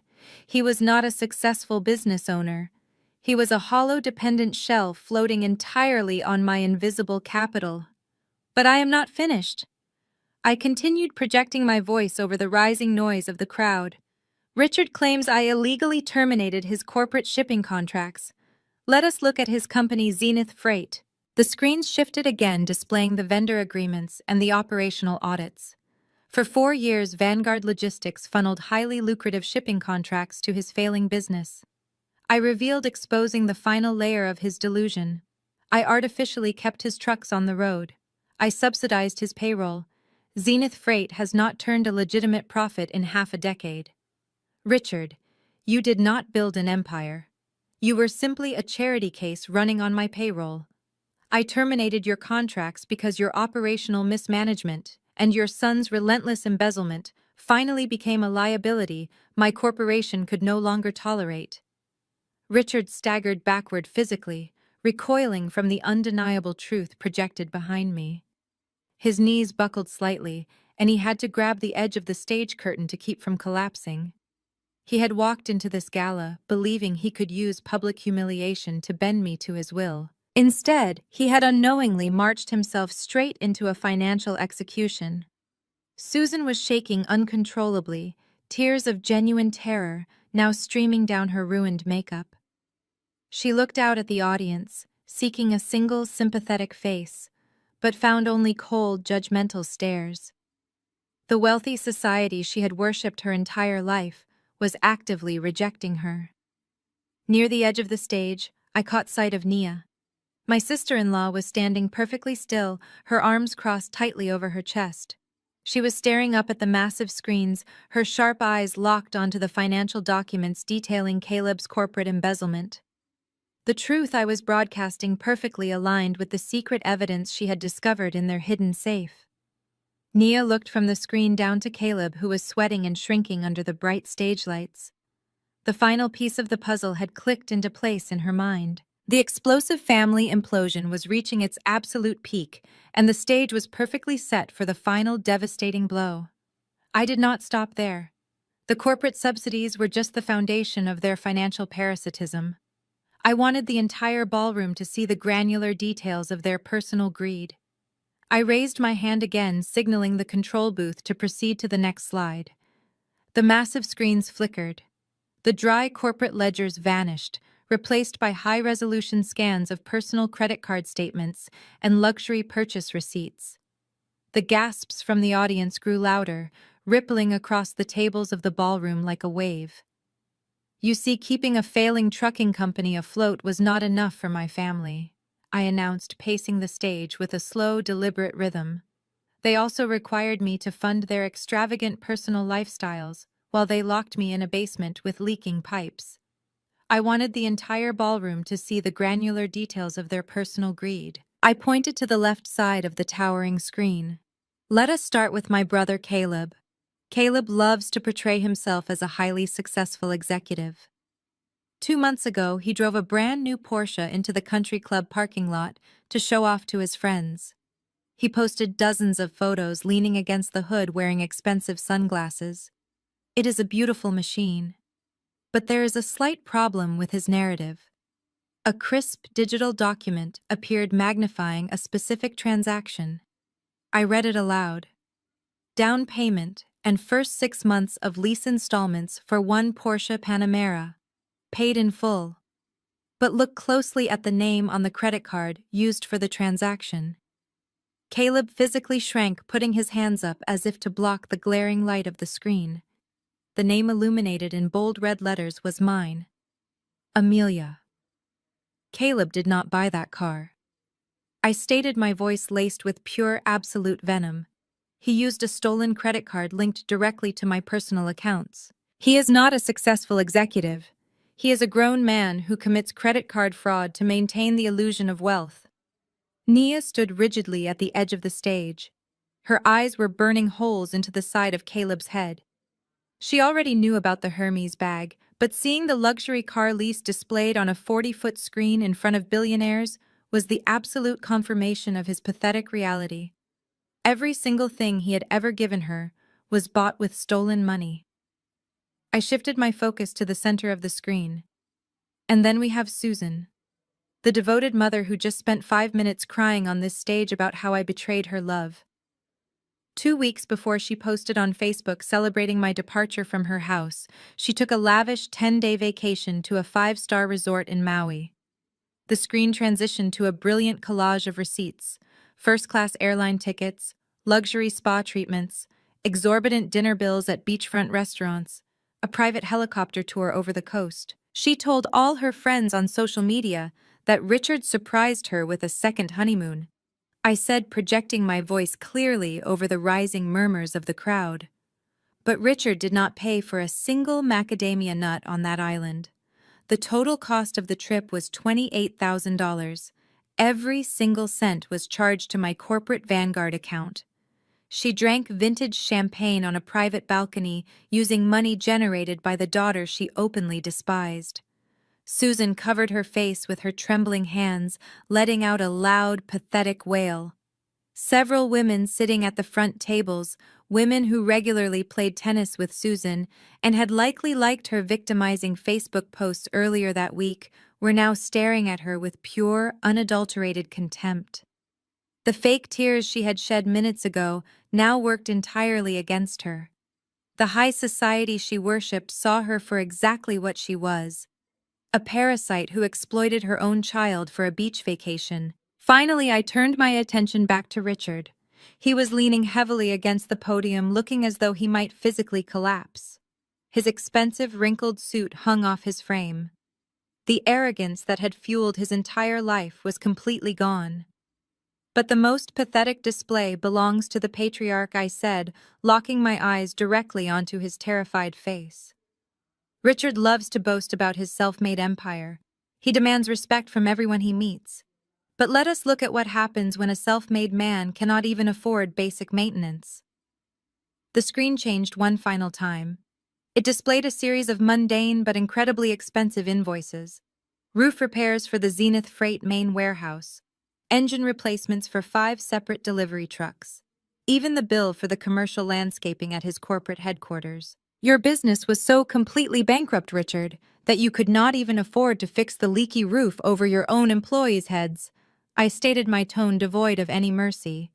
"You defaulted on your maintenance loans. Your mechanics refused to work on your trucks because their paychecks kept bouncing. I paid those repair bills. I paid the landscapers.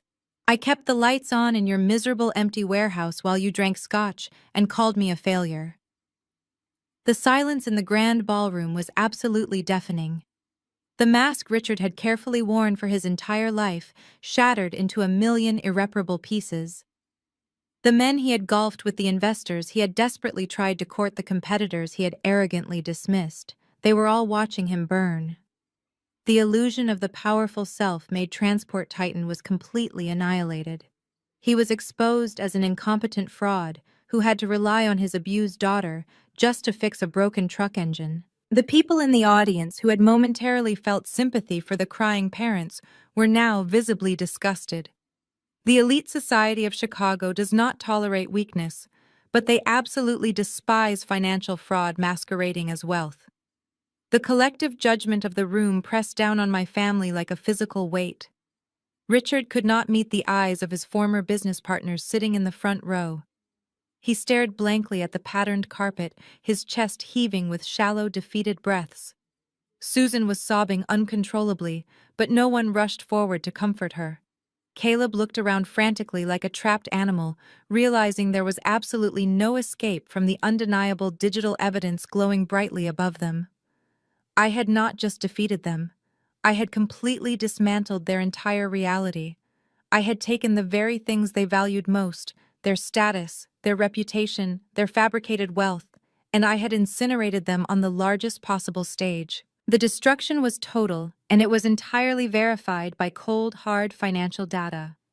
Nia stood near the edge of the stage, her sharp eyes analyzing the total devastation I had just unleashed upon her husband and his parents. She was a deeply pragmatic woman. She had grown up understanding the harsh realities of survival. She had married Caleb because he presented an illusion of generational wealth and corporate stability. Now that illusion was entirely incinerated. The massive screens behind me had confirmed everything she discovered in Caleb's hidden floor safe 2 weeks ago. The family was completely bankrupt. The estate was foreclosed. The logistics company was dead. And worse, Caleb was a fraud who had dragged her into his pathetic financial grave. Nia looked out at the audience of billionaires and influential executives. She knew exactly how elite society operated. If she stood silently by her husband's side, she would be permanently branded as a co-conspirator in his financial crimes. She would be blacklisted, shunned, and left to drown in the massive debt he had accumulated. Nia refused to be collateral damage. She had diligently photographed all the evidence in his safe. Now she needed to publicly separate herself from the sinking ship before it dragged her under the dark water. Susan was still standing near the podium, sobbing hysterically into her hands, attempting to generate a final ounce of pity from the disgusted crowd. Nia marched across the stage, her high heels clicking sharply against the polished floor. She did not look at Caleb. She walked directly up to her mother-in-law. With a swift, aggressive motion, Nia snatched the heavy microphone right out of Susan's trembling hands. Susan gasped in shock, stumbling backward, but Nia completely ignored her. Nia turned to face the vast ballroom. Her posture was rigid, her expression completely devoid of any sympathy or fear. "Ladies and gentlemen," Nia announced, her strong voice ringing clearly through the sound system. "My name is Nia, and until about 5 minutes ago, I was married to Caleb." A new wave of shocked murmurs rippled through the audience. I stepped back, crossing my arms, allowing my sister-in-law to take control of the narrative. I knew exactly what she was doing. She was saving herself, and I was perfectly willing to let her deliver the final fatal blow to my family. Nia pointed a manicured finger directly at Caleb, who was cowering near the edge of the stage. "Amelia just showed you how this family exploited her for years." Nia continued, projecting her voice with fierce determination. "But Amelia does not even know the deepest layer of the rot inside Zenith Freight. She thinks Richard went bankrupt because he is an incompetent businessman. And while that is absolutely true, it is not the only reason his company collapsed." Richard jerked his head up, his tear-stained face twisting in confusion. He stared at his daughter-in-law, unable to comprehend what she was saying. Nia locked eyes with Richard, her gaze as cold as ice. "Your golden boy did not just steal his sister's credit card to buy me designer bags, Richard. He stole from you. He has been systematically siphoning hundreds of thousands of dollars directly out of your corporate payroll accounts for the past 3 years. Richard let out a choked, agonizing gasp. His knees buckled, but he managed to stay upright, grabbing the clear acrylic podium for support. "What are you talking about?" Richard wheezed, his eyes darting frantically between Nia and his son. Caleb raised his hands, backing away toward the heavy velvet curtains. "Nia, shut your mouth!" Caleb stammered, his voice pitching into a terrified squeak. "Do not do this! I am doing this because I refuse to go to prison for your crimes!" Nia shouted fiercely, turning the microphone toward him. "I cracked your digital safe, Caleb. I found the dual ledgers. I found the hidden bank statements. You created a massive slush fund using your father's business accounts." Nia turned back to the audience, making sure every billionaire in the room heard the pathetic details of his betrayal. Caleb drained his father's commercial assets to play cryptocurrency markets. He lost over $400,000 chasing digital coins, while his own truck drivers were missing their paychecks. But that is not even the most disgusting part. Nia took a step closer to Caleb, her voice dripping with pure, unfiltered disgust. "The money he did not lose on the internet, he spent on his mistress. He has been using Zenith Freight funds to pay the rent on a luxury downtown condo for a 22-year-old girl for the last 18 months.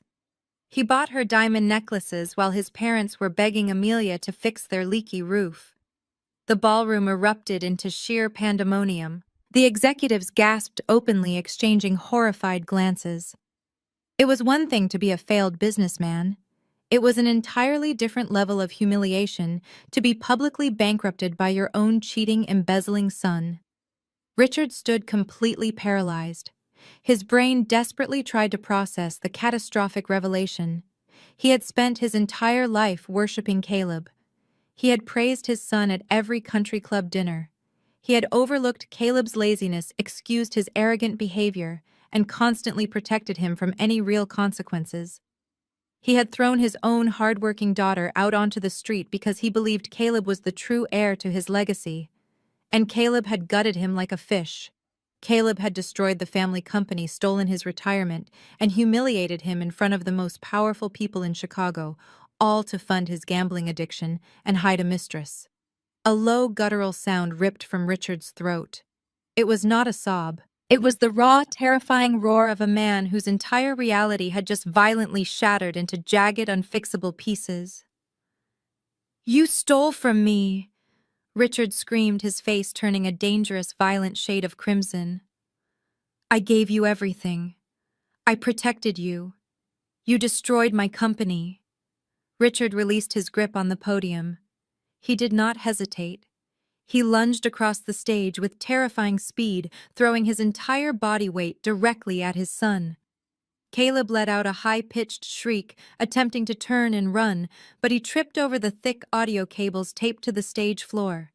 Richard hit him like a freight train. Both men went crashing down onto the hard wooden stage. Richard grabbed Caleb by the collar of his ruined suit jacket, pulling him up and slamming him back down against the floorboards. "You pathetic thief!" Richard roared, raising his fist and striking his son squarely in the jaw. "You ruined my life. You ruined my business." Caleb thrashed wildly, trying to block his father's frantic punches. "Dad, stop!" Caleb shrieked, blood starting to drip from his split lip. "Please stop." Susan stood frozen in sheer terror, watching her husband and her golden boy brutally tear each other apart on a brilliantly lit stage in front of hundreds of silent, staring billionaires. She let out a piercing, horrified scream, begging them to stop, but neither man even heard her over the sound of their own violent rage. I stood near the edge of the stage, watching the absolute destruction of my family. I did not signal my elite security team to intervene right away. I let the executives in the ballroom watch the pathetic reality of the men who had dared to threaten my empire. They were acting like wild animals trapped in a cage of their own making. Nia stood beside me, holding the microphone, her posture rigid and victorious. She had successfully completely detached herself from their sinking ship. They were no longer my problem. They were completely and totally destroying each other. I stood at the edge of the stage, watching my elite security team finally intervene. Two massive guards grabbed Richard by the shoulders, hoisting him forcibly into the air, while a third guard dragged Caleb away from the shattered acrylic podium. Caleb's face was bleeding, and his expensive suit was completely ruined. Richard was still screaming hoarse, breathless threats at his own son. Susan was collapsed on the floor, utterly destroyed by the public spectacle. I did not feel a single ounce of pity for any of them. I turned my back on the pathetic brawl and gracefully descended the velvet-lined stairs, stepping away from the chaos and back onto the main ballroom floor. My lead attorney, David, was waiting for me at the bottom of the steps. He held a glowing silver tablet in his hands, his expression tight with focused urgency. The physical threat on the stage had been neutralized, but David was already monitoring the digital perimeter. He handed the tablet to me. "Amelia, we have a secondary situation developing online." David stated, his voice low enough that only I could hear. "Your Aunt Brenda has been watching the live updates from the gala through various social media channels. She just launched a Facebook Live broadcast from her living room. She is currently speaking to over 800 viewers and actively attempting to spin the narrative to protect Susan." I took the tablet and looked at the screen. There was Brenda sitting on her tacky floral sofa, holding her smartphone far too close to her face. She was drinking heavily from a large glass of wine, her makeup smeared as she performed her own desperate version of outrage. I turned up the volume just enough to hear her shrill voice. "Do not believe a single word that ungrateful girl says," Brenda shrieked into her camera, pointing an accusing finger at her viewers. "Amelia is a manipulative sociopath. She hired actors to create those fake bank statements. She is using dark money to terrorize her own flesh and blood. Susan is a saint who gave that girl everything. Amelia is just a bitter, lonely dropout trying to destroy a beautiful family because she is jealous." I handed the tablet back to David. A cold, calculating smile touched the corners of my mouth. Brenda had always been the loudest voice in the family, the one who thrived on spreading malicious gossip and tearing me down to make herself feel superior. She thought she was safely insulated from the fallout because she was hiding behind a screen miles away from the gala.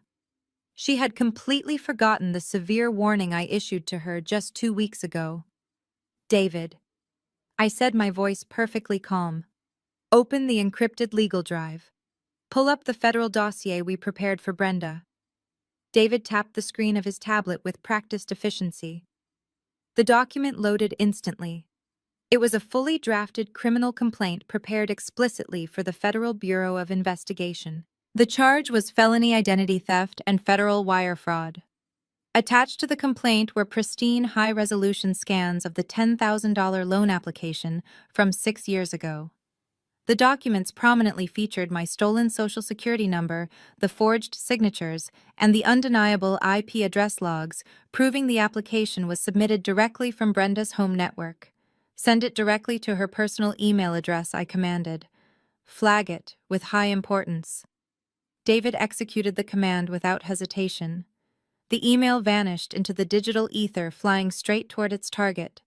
I took the tablet back from David and kept my eyes glued to Brenda's live broadcast. She was in the middle of another aggressive rant claiming that Vanguard Logistics was a fraudulent shell company.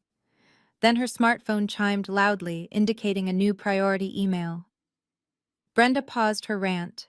She swiped down on her screen to read the notification. I watched the exact moment her entire world collapsed in real time. Brenda's eyes widened to a comical size. All the false bravado, the arrogant posturing, the wine-fueled confidence completely drained from her face, leaving her looking like a terrified ghost. She read the subject line: FBI criminal complaint draft, identity theft. Her mouth opened but no sound came out. She visibly started trembling, her hands shaking so violently that the camera framing bounced erratically. She realized the documents were real. She realized she was staring directly at a federal prison sentence. I have to go. Brenda stammered, her voice reduced to a breathless, panic-stricken squeak. She fumbled clumsily with her phone, frantically pressing buttons to terminate the broadcast. The video feed abruptly cut to black. 10 seconds later, my personal smartphone began to ring in my hand. I looked down at the caller identification. It was Brenda. She was calling me.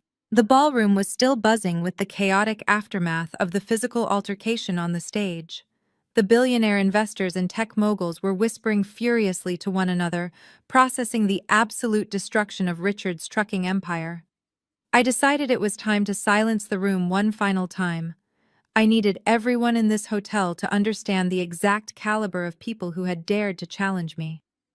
I walked purposefully back toward the base of the stage. I picked up a secondary microphone resting on a nearby technical table. I answered the phone call, turning on the speaker function, and held the device directly against the microphone.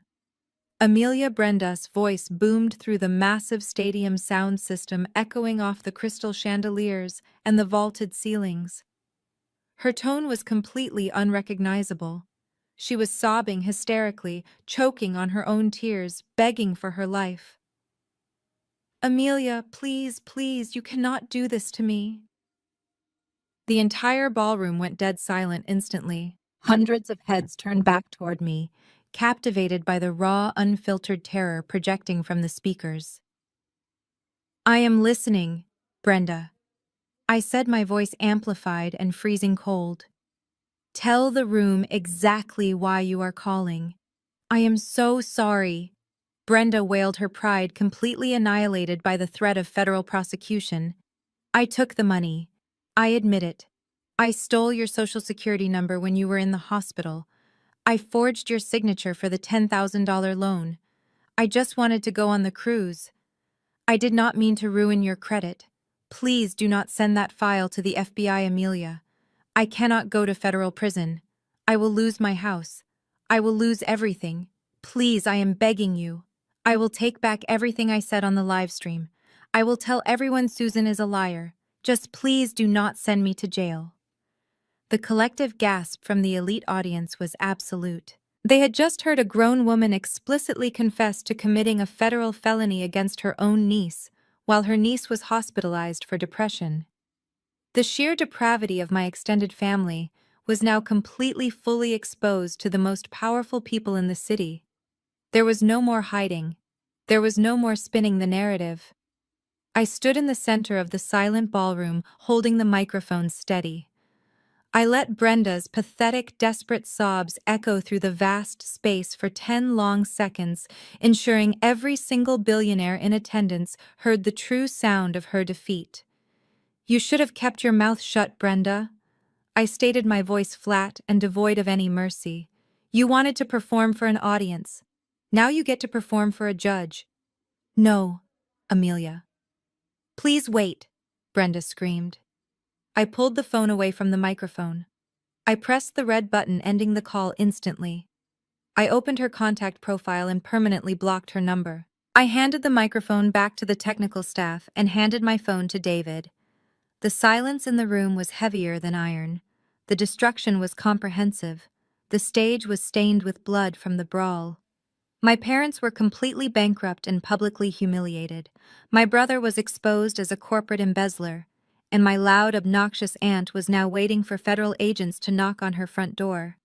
The family that had thrown me away was completely eradicated.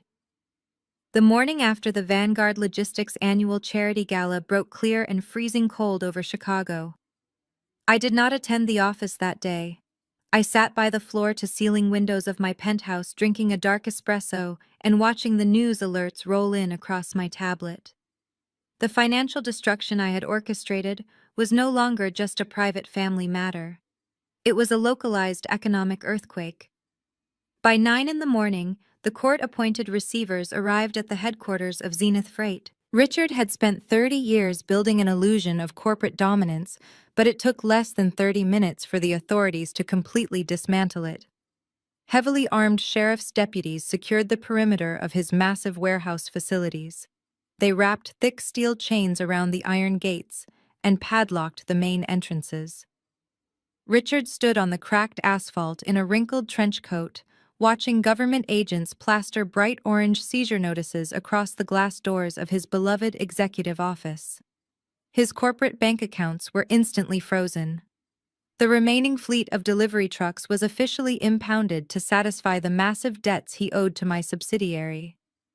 He was locked out of his own empire, stripped of his title, and reduced to a spectator at his own financial funeral. There was no bailout coming. There were no hidden reserves. The arrogant patriarch who had demanded absolute obedience from me was now standing on the sidewalk with absolutely nothing to his name. While Richard was losing his commercial kingdom, his golden boy son was facing an entirely different breed of catastrophe. Caleb woke up that same morning, nursing a bruised jaw from his father's frantic punches on the gala stage. He expected Nia to pack her designer bags and quietly walk out the door. He vastly underestimated the woman he had married. Nia did not just leave him. She surgically, completely annihilated him. She marched straight into the sleek offices of the most aggressive divorce attorney in the city. Along with her divorce petition, Nia submitted a massive encrypted file containing every single high-resolution photograph she had taken of Caleb's secret floor safe. She handed over the dual ledgers, the offshore bank statements, and the forged payroll invoices, proving his extensive corporate embezzlement. By Tuesday afternoon, 2 uniformed detectives arrived at the sprawling suburban estate. They did not come to ask polite questions. They presented Caleb with a formal summons for grand larceny and corporate fraud. Caleb was dragged out of the house in handcuffs, whining and begging for his father to call a lawyer. But Richard had no money left to pay a legal retainer. Caleb had stolen the very funds that could have saved him from a prison sentence. The golden child was finally facing the severe, unfiltered consequences of his own pathetic actions. Susan experienced an entirely different kind of execution. She had always valued her social standing above her own flesh and blood. She believed she could simply smile and manipulate her way out of any public relations disaster. On Wednesday, she put on her most expensive cashmere sweater, applied her makeup with trembling hands, and drove her least luxury sports car to the elite suburban country club. She intended to sit in the dining room, order a mimosa, and convince her wealthy friends that the gala incident was just a massive theatrical misunderstanding. She walked up to the grand mahogany entrance and swiped her membership card. The electronic reader flashed a harsh red light, emitting a loud, declining buzz. Susan tried again, her panic rising. The heavy oak doors remained firmly locked. The club manager stepped out, examining Susan with a look of pure, unadulterated revulsion. The video of her attempting to hijack my charity gala had circulated through every group chat in the zip code. The board of directors had convened an emergency meeting and voted unanimously to revoke her membership permanently. The manager coldly informed Susan that she was no longer welcome on the premises and signaled for security to escort her back to her vehicle. Susan stood in the manicured parking lot, watching the women she had gossiped with for decades, staring at her through the dining room windows. They pointed their manicured fingers and turned their backs. Her social exile was absolute and irrevocable. She was completely erased from the high society she worshipped. The crushing reality of their utter destitution finally broke their stubborn pride. Desperation replaced their arrogance. My phone carrier logged dozens of blocked calls. They attempted to reach me through my corporate email. They tried messaging my executive assistants. Susan even sent a pathetic handwritten letter to the Vanguard Logistics headquarters begging for a private meeting to discuss family healing. They wanted to apologize. They wanted to negotiate. They wanted me to open my checkbook and save them from the dark abyss they had willingly jumped into. I did not read the letter. I did not listen to the voicemails. I handed every single communication over to David. My lead attorney moved with lethal legal efficiency.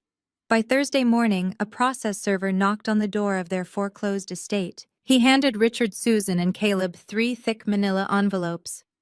They were legally binding comprehensive restraining orders signed by a superior court judge. The orders explicitly prohibited them from coming within 500 feet of my person, my residence, or any Vanguard Logistics property. Any attempt to contact me by phone, email, or third-party proxy would result in immediate arrest. David had built an impenetrable fortress of legal steel around me. They had thrown me out of their house and told me I was dead to them. Now they were legally mandated to treat me like a ghost. I sat on my white leather sofa, looking out at the glittering skyline. The storm had passed, and it had washed away every last trace of the toxic family that had tried to bury me. The deadline arrived with the cold, unyielding precision of a ticking clock. It was a brisk Tuesday morning when the final legal grace period officially expired. I did not sit in my downtown penthouse to receive the news. I wanted to witness the absolute conclusion of my design with my own eyes. My private driver navigated my custom black Cadillac slowly down the familiar tree-lined streets of the wealthy Chicago suburb. The neighborhood was quiet and perfectly manicured, an artificial paradise built on heavy mortgages and fragile egos. The driver pulled the heavy luxury vehicle to a smooth stop directly across the street from the sprawling estate I now legally owned. I pressed a silver button on the door panel. The darkly tinted rear window glided down with a soft mechanical hum, allowing the crisp morning air to enter the climate-controlled cabin. I sat back against the premium leather upholstery and watched the final act of their suburban tragedy unfold. 2 marked county sheriff cruisers were already parked at steep angles in the wide circular driveway. Their emergency light bars were switched off, but their presence was a blaring siren to every nosy neighbor on the block. The front doors of the cruisers opened simultaneously. 4 uniformed deputies stepped out, adjusting their utility belts and holding thick clipboards, carrying the official court-ordered eviction mandate. They marched up the brick walkway with heavy synchronized steps. They did not ring the doorbell. The lead deputy pounded his heavy fist against the custom oak front door. The sound echoed down the quiet street, a harsh physical manifestation of their financial ruin. The door opened slowly. Richard stood in the threshold. The arrogant, commanding patriarch of the family was completely gone. He wore a faded gray sweatshirt and baggy sweatpants. His shoulders were slumped forward, and he looked physically smaller, as if the sheer weight of his bankruptcy had literally crushed his spine. Susan hovered nervously right behind his shoulder. She was not wearing her designer makeup or her expensive pearls.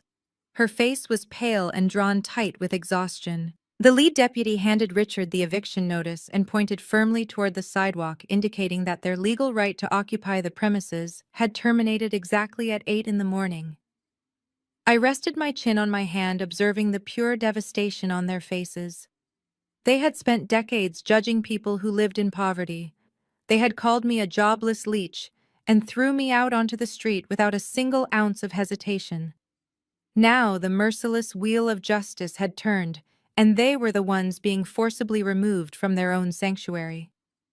Then came the most pathetic display of their entire collapse. They had no money left in their frozen bank accounts to hire a professional moving company. They could not afford a sleek moving van or a team of workers to carefully pack their belongings into labeled cardboard boxes.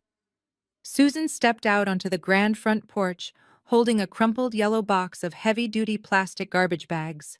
The woman who used to host lavish country club dinners and boast about her imported Italian furniture was now frantically shaking open cheap black trash bags. She dropped to her knees on the porch and began hastily stuffing her remaining clothes and shoes into the dark plastic. Richard grabbed a roll of packing tape and began taping the bags shut. They worked in a frantic, humiliating frenzy, terrified of the armed deputies standing silently over them. Richard grabbed 2 heavy garbage bags by the plastic drawstrings and dragged them down the front steps. The cheap plastic snagged on the brick walkway, tearing open and spilling a tangle of old sweaters and framed photographs onto the damp grass. He cursed loudly, scrambling to shove the items back into the torn plastic while the neighbors watched from their front windows. It was a brilliant, breathtaking portrait of poetic justice. They were reduced to hauling their entire lives in the exact same bags people use to throw away rotting food. While Richard and Susan were desperately dragging their garbage bags toward a rusty, rented pickup truck parked on the street, a second fleet of vehicles turned into the neighborhood. 4 massive, heavy-duty commercial construction trucks rolled down the block. The sides of the trucks proudly displayed the sharp emerald and gold logo of Vanguard Real Estate Development. The massive diesel engines roared loudly, drowning out Richard's frantic cursing. The trucks pulled directly onto the manicured front lawn, tearing deep, muddy tire tracks through Susan's prized rose bushes. A crew of 20 contractors wearing hard hats and reflective safety vests jumped out of the vehicles. The lead foreman walked straight past Richard and Susan, flashing a signed corporate work order at the sheriff's deputies. The deputies nodded and stepped aside, allowing the construction crew to enter the property. I watched the foreman point directly toward the side of the house where the basement access doors were located. The crew immediately went to work. They unspooled thick yellow power cords and hauled heavy demolition equipment down the concrete steps. They were targeting the exact windowless, damp basement where I had spent 6 grueling years of my life. The sound of heavy sledgehammers and electric saws suddenly erupted from the lower level of the estate. The contractors were brutally smashing through the concrete walls and ripping out the moldy drywall. They hauled out the rusty folding card table where I had coded my first logistics algorithm. They dragged out the cheap mattress where I had slept while fighting my depression. They were completely gutting the entire foundation of the house to the bare dirt. The basement that Susan had mockingly called a pigsty on the internet was being violently erased from existence. I had ordered a total reconstruction of the property. I was purging every single microscopic trace of my trauma from that house. Susan dropped a garbage bag full of shoes onto the driveway. She stared in absolute horror at the construction crew casually destroying the lower half of the estate she used to call her castle. She placed her hands over her ears, trying to block out the deafening sound of the sledgehammers tearing her pristine world apart. She looked utterly broken. Richard paused his miserable labor, wiping sweat and dirt from his forehead. He turned his head and looked toward the street. His tired, defeated eyes slowly focused on the sleek black Cadillac parked at the curb. He saw the lowered, tinted window. He saw me sitting comfortably in the luxurious leather interior, wearing a sharp designer coat and watching him drag his garbage bags across the mud. He froze completely. He wanted to scream. He wanted to march over to the car and demand answers, but the 2 armed sheriff's deputies were watching him closely, and the strict legal parameters of the restraining order bound him like invisible chains.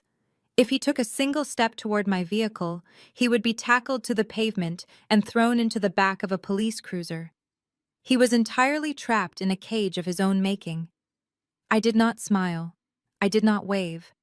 I simply maintained cold, unblinking eye contact with the man who had tried to destroy me. I watched the realization wash over his face.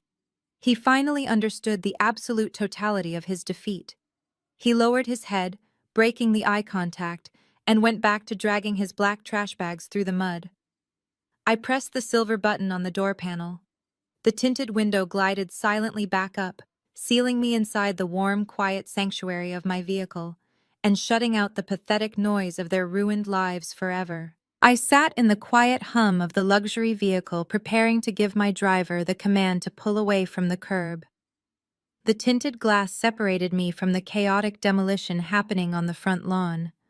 I watched Richard drop the black plastic garbage bag into the muddy grass. He stared at my sleek black Cadillac. The absolute desperation in his chest finally outweighed his fear of the armed deputies standing near the porch. He took a hesitant step toward the street. Susan saw him moving and immediately followed her face streaked with dirt and tears. They shuffled across the ruined lawn, leaving deep footprints in the mud where the heavy construction trucks had torn up the grass. The deputies placed their hands on their utility belts, ready to intervene, but the sidewalk was public property. The officers allowed them to approach the curb. Richard stopped just inches from the passenger side door of my vehicle. He raised a shaking hand and tapped weakly against the dark glass. He looked like a completely broken man, stripped of every single ounce of the arrogant pride he had worn like a crown for his entire life. I reached over to the electronic control panel and pressed the silver button. The heavy window glided down just a few inches, allowing the bitter morning wind to slip into the climate-controlled cabin. I did not take off my dark designer sunglasses. I sat perfectly still, looking at the two people who had tormented me for 3 decades. Amelia. Richard choked out, his voice cracking with raw, unfiltered panic.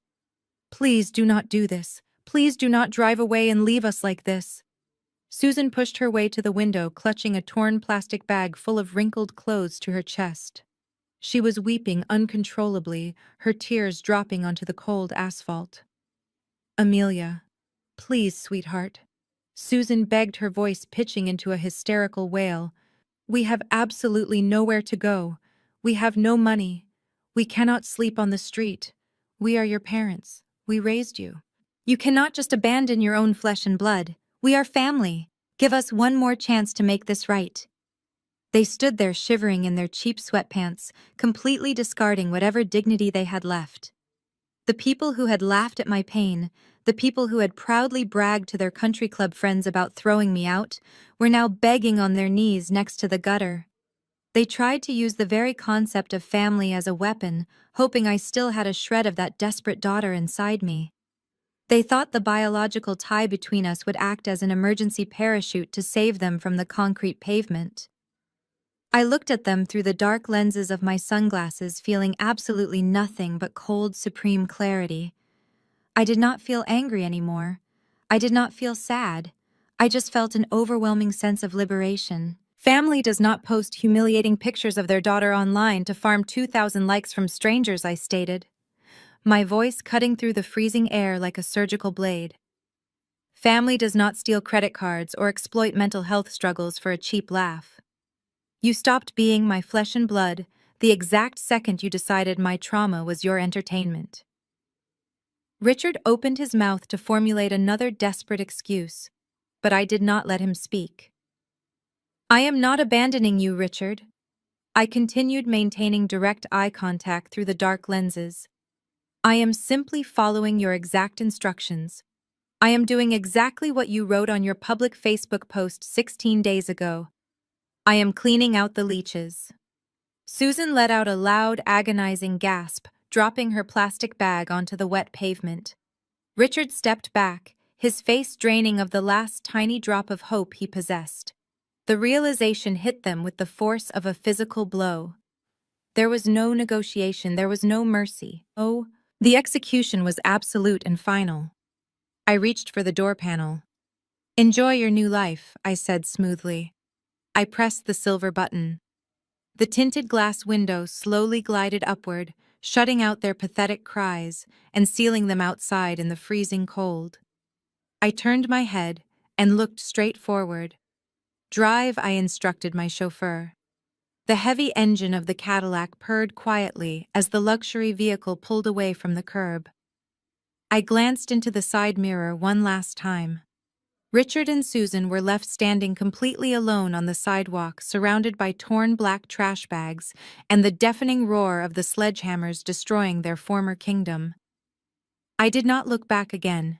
The empire was mine, and the dead weight was permanently severed. That was the exact moment I finally took my life back. I walked away from the people who demanded my loyalty while offering me nothing but abuse. It took me 6 long years living in a damp basement to build the financial power required to dismantle their toxic structure. But the real victory was not acquiring their real estate or bankrupting their fraudulent company. The real victory was realizing that my worth was never defined by their cruel opinions. I forged my own empire from the ground up, and I made absolutely sure that the people who tried to bury me were the ones who ended up in the dirt. Blood does not give anyone a free pass to treat you like a stepping stone. You do not owe your success, your peace, or your sanity to people who only value you when you are useful to them. Sometimes the most empowering thing you can do is look the people who hurt you dead in the eye and hand them the exact consequences they earned. Now I want to hear from you. Have you ever had to draw a hard permanent boundary with toxic family members? Have you ever had to walk away from the people who were supposed to protect you because they became the very threat you needed protection from? Tell me your story in the comments section below. Let us build a community of people who refuse to be victims. If my journey resonated with you, hit that like button and subscribe to the channel for more stories about reclaiming your power and taking back your life. Do not let anyone write your narrative. Hold your ground, set your boundaries, and never apologize for protecting your peace. Thank you for watching, and I will see you in the next video. The greatest lie society routinely feeds us is that blood is thicker than water. We are taught to endlessly endure disrespect, exploitation, and humiliation simply because we share DNA with our abusers. But the truth is profoundly different. Biological ties do not grant anyone an unconditional pass to destroy your peace. When the people who are supposed to protect and nurture you become the very predators you need protection from, walking away is not an act of betrayal. It is the ultimate act of self-preservation. For years, I was conditioned to believe I was a failure because I refused to conform to their shallow and materialistic mold. But my journey proves that your inherent worth is never defined by those who are intentionally blind to it. Sometimes the most powerful strategy is to retreat into the shadows. You must embrace temporary discomfort, ignore the malicious noise, and silently build your empire from the ground up. Let them laugh at your expense. Let them post their cruel jokes online to farm cheap validation. While they are busy performing for an audience of strangers, you must focus entirely on laying the unbreakable foundation of your financial and emotional independence. True justice is not about matching their toxicity or acting out of blind rage. It is about absolute accountability. It is about holding up a mirror to their sheer hypocrisy and calmly handing them the exact consequences they have actively earned. You are never obligated to be the financial or emotional savior for the exact same people who gladly pushed you into the fire.